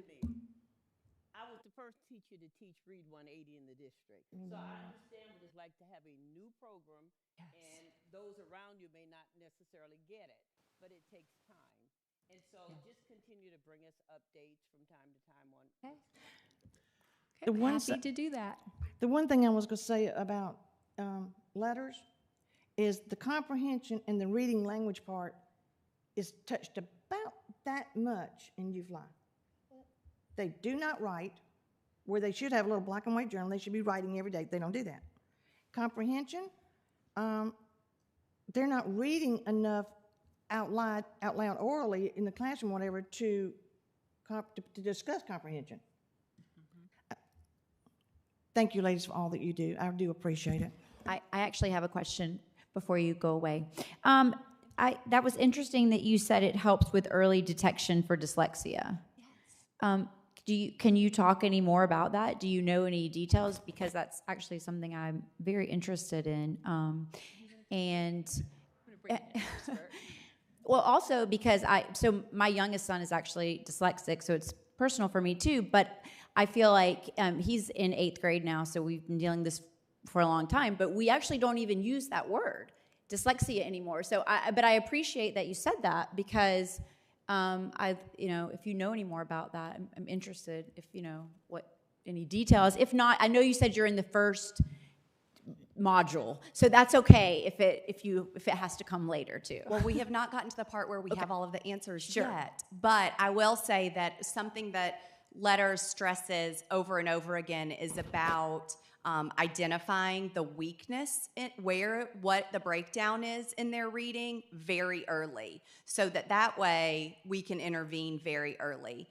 And actually, in talking to a teacher, that's what she was saying, is that she has a student that she struggled with trying to figure out why can't he read, and then she was like, it goes all the way back to really those phonemic awareness skills like rhyming, being able to hear the beginning sound, the middle sound, and the ending sound. And here she's been working on comprehension with him. So really breaking down those very isolated skills so that we can intervene very early is really a big focus of Letters, and really realizing that we have far more students nationwide, statewide, district-wide, that are struggling in reading, that don't fall in that, if you took them to out for testing, that wouldn't qualify as a student with dyslexia, and we're still struggling to really meet them where they are. So focusing regardless of if they're a student with a learning disability or if they are sitting in a kindergarten class or a 3rd grade class, it really starts with identifying the area of instruction that they need.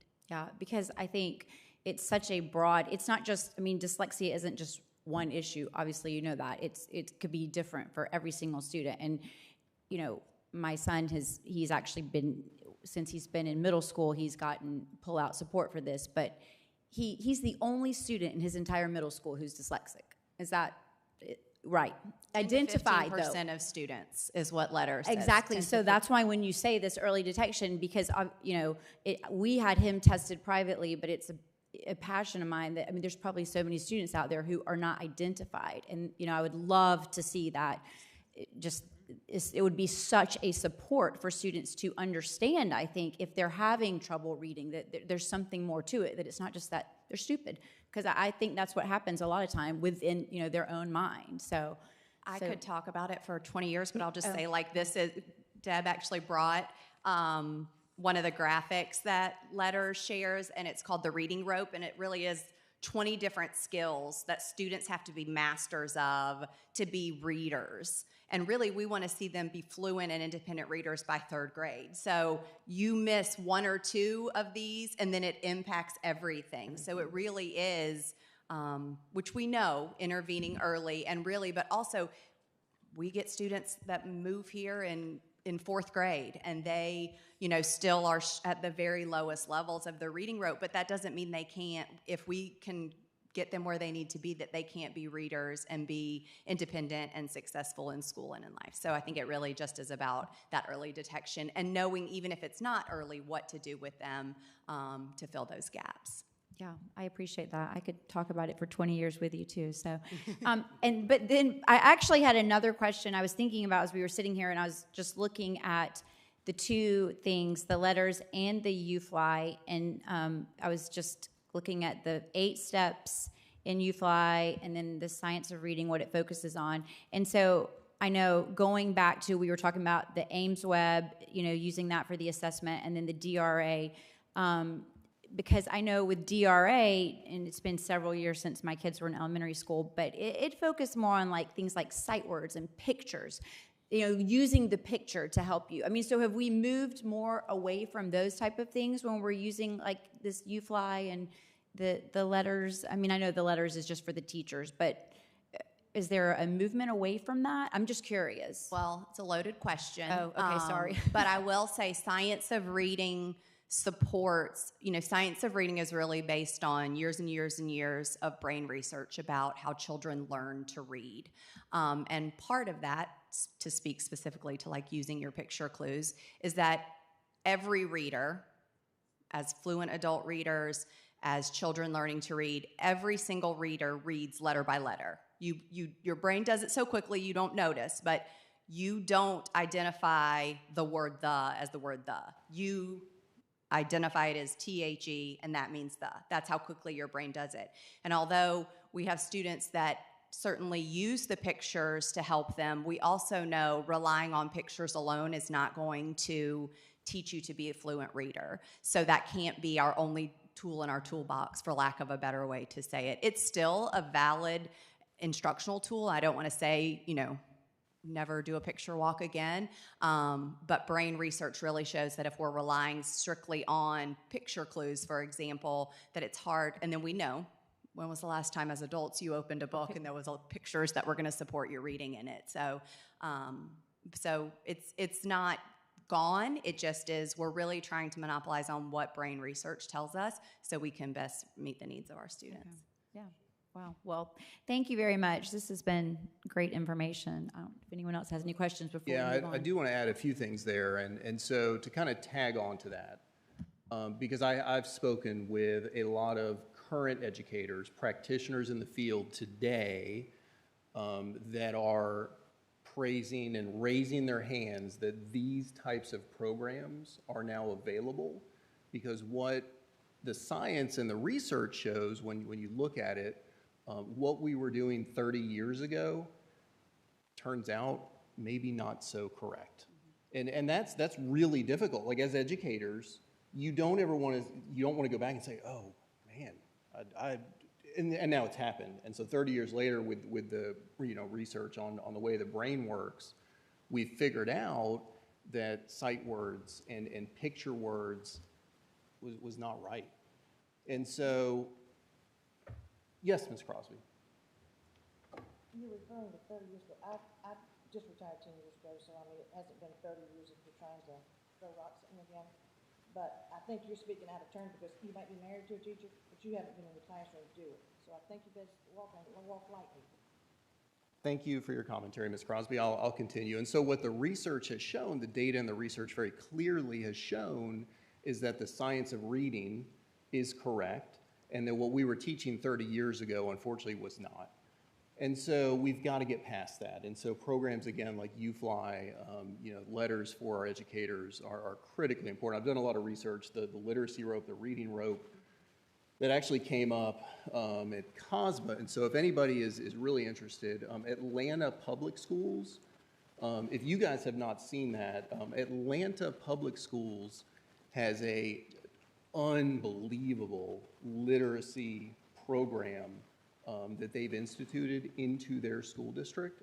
You'll actually see some more coming from me on that piece, and I've been working with them a lot behind the scenes. It's some really amazing stuff, and they have bought in. Their district is all in because they see how important this work is. The last piece that I would say, and for my colleagues on the board, I know every one of you has already heard it, for my educators in the district, my administrators, if you have not listened to Sold a Story, it's a podcast, write it down. I've been preaching this for a year now. It's called Sold a Story. It's a very easy listen. I think there's 6 episodes. There's a 7th one now that they're coming out with. Sold a Story. Go listen to it. Very, very easy read.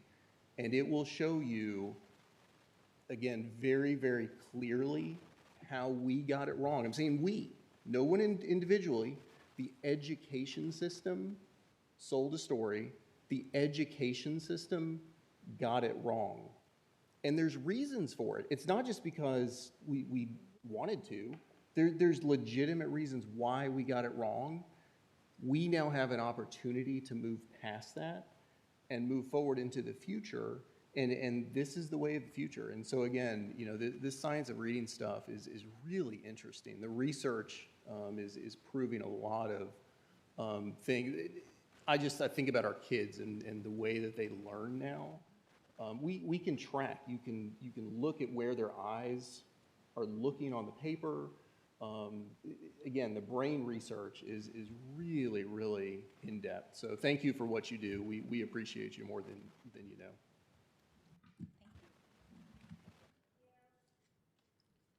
Real quick, I'm going to wrap this up by, if you'll go to the next slide. This is just the process that we use at the schools. If you remember, I said in the beginning we needed to bring you the recommendations for the instructional reading materials and the textbook, and this is for all levels. But what we do, we have to use what the state has approved first. We get to choose from state-approved publishers, and so you can't really see it, but the top of it, they give us 4 or 5 publishers and textbooks that have been through that process at the State Department. Then those publishers that are awarded that send their materials to each school, and so all of our schools have an opportunity to look at the instructional materials. Many of our teachers try out a lesson or two to see if, you know, with what they're teaching, like at this time period, will that lesson work with the students and how did they respond? So that was about the beginning of February that the instructional materials were sent to the schools. Once they go through those, then each PLC sits down for their grade level or for their department at the middle or grade level at the high school and middle and high school levels. They go through those. They have somewhat of a rubric with look-fors that, okay, what is it that's going to be important for us? What do we want to make sure that's in there? What aligns with the science of reading or what aligns with what we're doing in our literacy model? They rank them, and then each school turns in one recommendation for the publisher that they want. So all the grade levels come together, all the courses come together, and they turn in one recommendation. That was turned in by March 1st to our department. We collect those, and if I can get you to go to the next slide. And so based on the results from the school levels, from each elementary, middle, and high school levels, those above were what were chosen.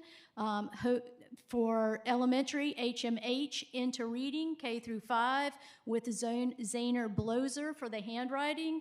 For middle, HMH into literature, 6 through 8, and English 1.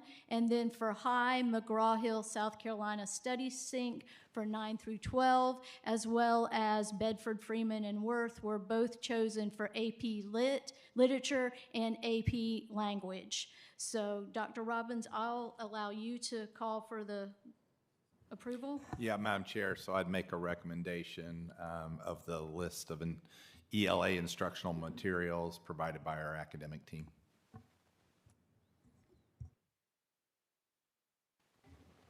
All right. I would ask, if possible, if we could put this on hold until the next meeting. Madam Chair, I move to table the approval of the materials for the recommended materials till the next board meeting. Okay. I do just want to say, if I could, Sure. that April 8th is when the pre-order opens, and we don't have another meeting at the end of the month. So I just still do what you want to do, but I do want to say that the pre-order for schools opens up then, and they try to get them so that they can get those textbooks in. Thank you. Okay, so at this time, we have a motion to table this vote till another meeting, till the next meeting. I apologize. Do I have a second for that motion? I'll second. I was making it for her, but either. I made a motion, she seconded.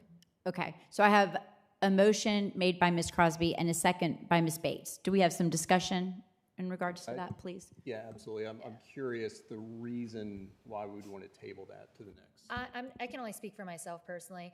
I don't necessarily have an issue at all. This was just full transparency, not uploaded into my packet until today. And I don't like to vote for anything that I haven't had time to look at. So that's plain and simple my reasoning. And mine goes into my own personal research. I think these ladies have done a great job. I'm not knocking that at all. I'm just looking at the program. And you know what? Like I tell people before, a noun is still a noun. 2 and 2 is still 4. So it can be 30 years ago or 100 years ago. But this is a program. Excuse me, the UFly is. Now, let me ask you one more question. Let me ask you one question. We're not voting on UFly. I know, I understand that. I wanted to ask her another thing. The Zana Broser is a great handwriting program. I mean, I don't have any problem with that at all. The middle school, is this going to actually be textbooks, like a reading book? Or is this, how does this go? Yes, ma'am. It's a textbook and all the ancillary materials that come with it. Same thing for high, I'm sure. Yes. Yeah. Yes. Okay, I have a question actually. So just to understand the process here, I know you went through it, but just to clarify. So the state gave us this list of recommendations, correct? Mm-hmm. The 5 things at the top there. So all of those recommendations came from the state? That is correct.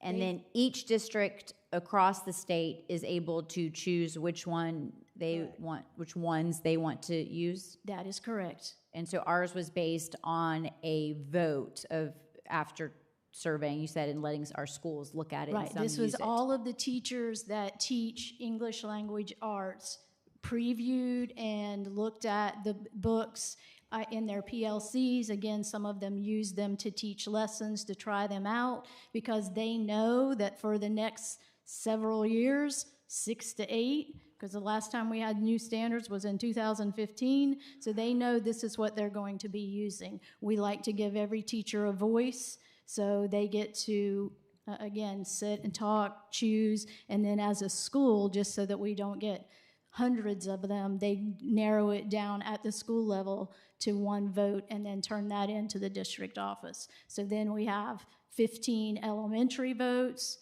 7 middle school, and then the 3 high school. And sorry, so just one other question. So we have to choose one of the ones that the state, from their state adopted list, correct? Yes, ma'am. We can't go outside of that. Okay. Good question. And I rescind, I'll get there in a minute. These 5 things that were recommended. Those I'm are all sorry? I said these 5 companies. The ones that were at the top of Right, the slide that's what that I I'm saying. showed, yes, Those ma'am. 5 Those were companies. state approved. Right, and I'm familiar with all of those, okay? And I can remember them book companies coming in and bringing tons of books and stuff for us to review over the years, and we had so many days to check them out. I remember all that.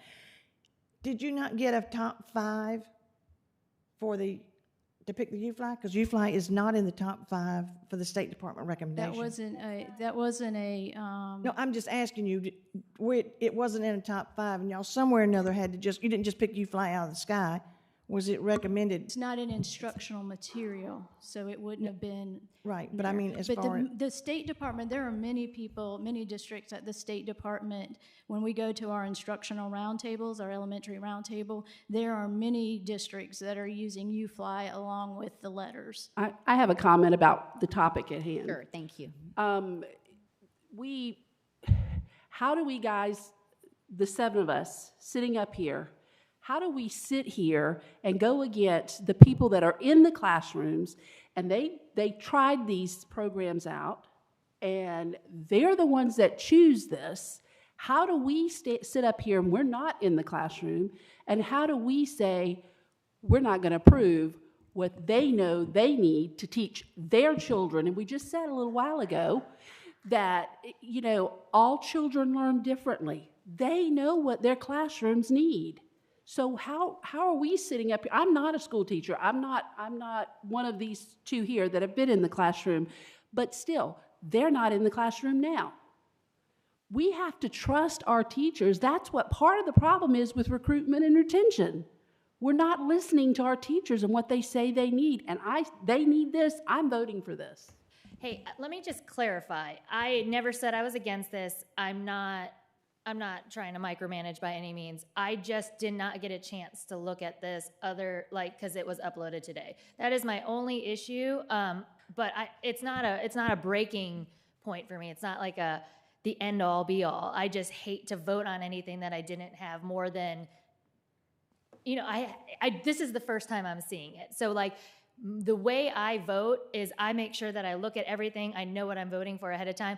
I am not questioning your judgment by any means. I just like to, have time to review what I'm voting for. That was my only concern. Apart from that, And I will take back. I'm not trying to nitpick any of these programs or pretend that I know any better.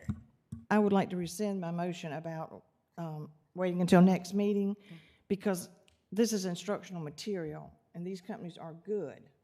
And that's... Okay. So let's proceed then. Madam Chair, I would like to make a motion that we accept the recommendation as presented for the ELA instructional materials. And I second that motion. Okay, we have a motion to accept the materials as presented from Mr. Farnsworth and a second by Ms. Hughes. Is there any discussion? Madam Chair, didn't you have to close out that motion first? Didn't we have to vote to close the yes, motion? okay. That's on the table first, sorry. Ms. Crosby rescinded the motion. I guess technically it got a second, so then it's the board's motion, and so the board has... All right, I apologize. Nope, that's okay, so let's back up. So let's go back. We have a motion from Ms. Crosby with a second from Ms. Bates to wait until our next board meeting to vote on this. And we already had discussion, so at this time, I will call for the vote for that. All in favor? No, I think you can then she then made a motion to rescind her motion, so now I second that, and let's vote on rescinding the motion. No, that's not right. You don't have to vote on rescinding it. You're fine. Okay. Right. Okay, so we had to the board owns it at that point. You were right, sorry. All right, so I apologize. So so just to clarify, so at this time, we have a motion made by Ms. Crosby to wait to vote on this recommendation. We have a second from Ms. Bates. We have already had discussion, and so we are going to call for the vote on that before we proceed with another motion. Does everyone understand what we are voting on? We are not voting on this recommendation. We are voting on waiting to vote on it. All right? Okay. All in favor signify by raising your hand. I'm certain that's not in there. Okay. To accept my rescind? Yes. No. Oh, I thought we were... No, we're actually voting on the motion because... Oh, we're voting, okay. To table it. Okay, I got it. Is anyone in favor of that? No. Okay. All right, so all opposed? Okay, so 0 in favor, 7 opposed. That motion fails. Let's move on to the next motion. We have a motion from Mr. Farnsworth to accept the recommendation as presented by Dr. Robbins and his team. We have a second from Ms. Hughes. Do we have any discussion? I know we're beating the dead horse, and I apologize, but I do want to commend Ms. Estep and your team, because I've heard from several educators that the process that we used to come up with this recommendation was extremely solid. It was extremely legitimate. The surveys that went out using the programs, educators felt very heard in that discussion. And so I just want to say that I applaud that process, and for it to come before us, 100% was what Ms. Hughes said. I am not the one to go against that. Thank you. I agree with everything Mr. Farnsworth and Ms. Hughes said. Again, my concern is the fact that I did not see this until the board meeting.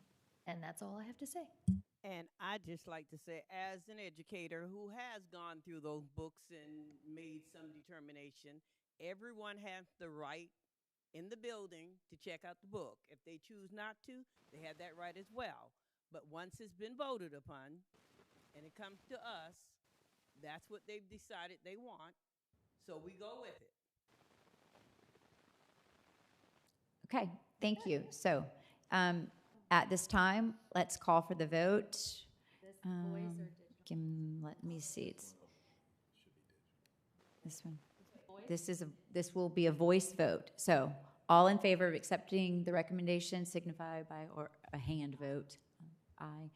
Okay. We have 6 in favor, all opposed? Did you? Not opposed. Oh, okay. Abstaining. Okay. All right. So the motion carries 6 in favor, 1 abstention. Thank you. Thank you. Appreciate the great dialogue and information. Yes.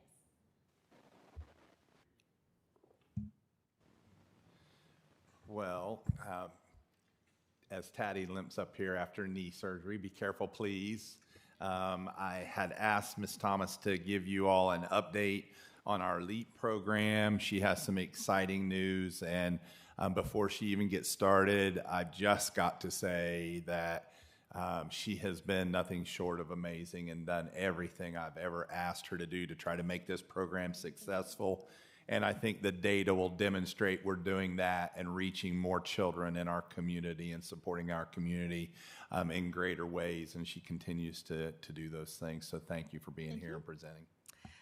Madam Chair, Dr. Robbins, and Dorchester 2 School District Board, the calendar says celebrate LEAP Day once every 4 years. But here in DD2, we celebrate LEAP every day in our 15 elementary schools. Across the district, our students learn, engage, act, and progress each day in our academic, social, and physical development rotations. Students are given homework assistance, participate in physical activities outside and inside, play games with friends, and are encouraged to explore, create, and build their own imaginative ideas with arts, crafts, and manipulatives. Next slide, please. Leaping along this school year, our current enrollment is 1,801 students. That is an increase of 430 students at this time last year. Of our enrollment, 1,248 are community students and 553 are DD2 faculty and staff students. 300 of our students do receive our ABC scholarships. Our current staff is 193 strong, which includes our seasonal staff. I invited our leadership team to participate today with me. There are a few of them here. But as you know, our staff is supervising students up until the time our school board meets, so most of them could not attend. This year, we incorporated academic enrichment activities through STEM and STEAM, as well as the use of other materials. We also increased arts and craft activities weekly. 76% of our sites do academic enrichment more than once a month. We are currently registering for LEAP Summer Camp as we speak. There are amazing things happening at all 15 locations. These are just a few of the examples. At Sandhill Elementary School, a mother and daughter team are teaching Spanish classes to all the students who want to learn. At Somerville Elementary School, they alternate weekly between STEM challenges and community building activities. At Span Elementary, they write letters and send artwork to MUSC Children's Hospital patients. At Knightsville Elementary, they grow a garden that is not just plants, but vegetables. And last year, the lettuce was the hit. At Reeves Elementary School, they use the outdoor classroom for journal observations and to write about what they see when they do the nature walks. And at Windsor Hill Arts Infused Elementary School, they rotate weekly with a different theme and a story time. Next slide, please. For the upcoming school year, we are excited to continue to grow the program and make it our very best. Dorchester District 2 faculty and staff will enroll with the signing of contracts, and the community will register and enroll towards the end of May. All parents will know by the beginning of June whether they have a spot in LEAP or are on the wait list. This will give parents more time to secure after-school care before the first day of school. We will continue to hire throughout the summer to hopefully add more students off the wait list and onto the sites. The weekly cost for next year will be $100 per week. We are purchasing the child care management software program, ProCare Solutions. This will allow online registration, payment processing, and streamlining much of our day-to-day processes. We will continue to increase academic enrichment activities and purchase materials that will support our students' academic growth. We are also looking at offering student enrichment activities each month that may include outside sources. DD2 LEAP will continue to provide after-school care in a nurturing and safe environment that supports all students as learners. Thank you very much. Thank you. Very good, thank you. Hi. Thank you for the job that you do. I volunteered a little bit during one summer with them, and it was wonderful to see them again at that age. Not my age group, but anyway, they're still pretty good to work with. I have a couple suggestions that we make sure that we include the LEAP counselors when we have the convocation. I noticed this year they weren't there, and I was disappointed because Part of the difficulty is we do invite our leadership team, some of them are back here, our site coordinators and assistant site coordinators are invited to attend convocation. Because as you know, we are supervising students at that same time. yes, but I'm one of those that believe that every individual, as much as possible, should be a part of whatever the remainder of the district is Yes, ma'am. doing. So I would like you to consider that. And then the other, because technically, just as with parents, they just would have to find a day to have someone else cover their child, my opinion. And then the other would be whenever there's a weather condition where we are dismissing the employees across the district, I think the LEAP counselors, custodial, and all of them should have the opportunity to go home as well early. Because we don't want anyone on the road if it's not safe for one, it's not safe for the other. Yes, ma'am. Thank you for these just take that into suggestions. Yes, ma'am. Thank you. Okay, any other questions or comments? I appreciate the fact that y'all are doing the enrollment earlier this year. I think that is great. I know that is feedback that we received last year. And so thank you very much for making that change. I Yes, think, ma'am. We are very, very excited about that. yes, I think everyone will find that helpful, and it will alleviate a lot of stress and anxiety about, not knowing for sure what your childcare plans will be. So that's excellent. Yes, ma'am. Great. Thank you so much. Thank you. Okay, next under our superintendent's report, we have our personnel recommendations and resignations. Board members, that information was uploaded into your packet. Is everyone okay with doing that in open session? Okay, do I have a motion? So moved. Okay, motion to accept that as presented made by Mr. Guthrie. Is there a second? Second. Seconded by Ms. Bates. Any discussion? Okay, hearing none, we will call for the vote on that, and that should be an electronic vote.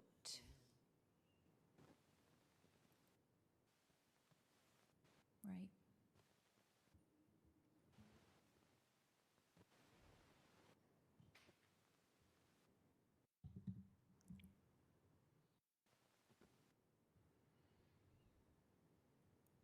There it goes. Okay. It's just a little delay. Thank you all for your patience. Okay, perfect. All right, looks like the motion carries 7 in favor. And moving on, we also have student enrollment recommendations that were uploaded into our packets. Is everyone okay with doing that in open session? All right, do I have a motion? So moved. Motion made by Ms. Bates, seconded by Mr. Farnsworth. Any discussion? Okay, all in favor? And again, this will also be an electronic vote. Angels go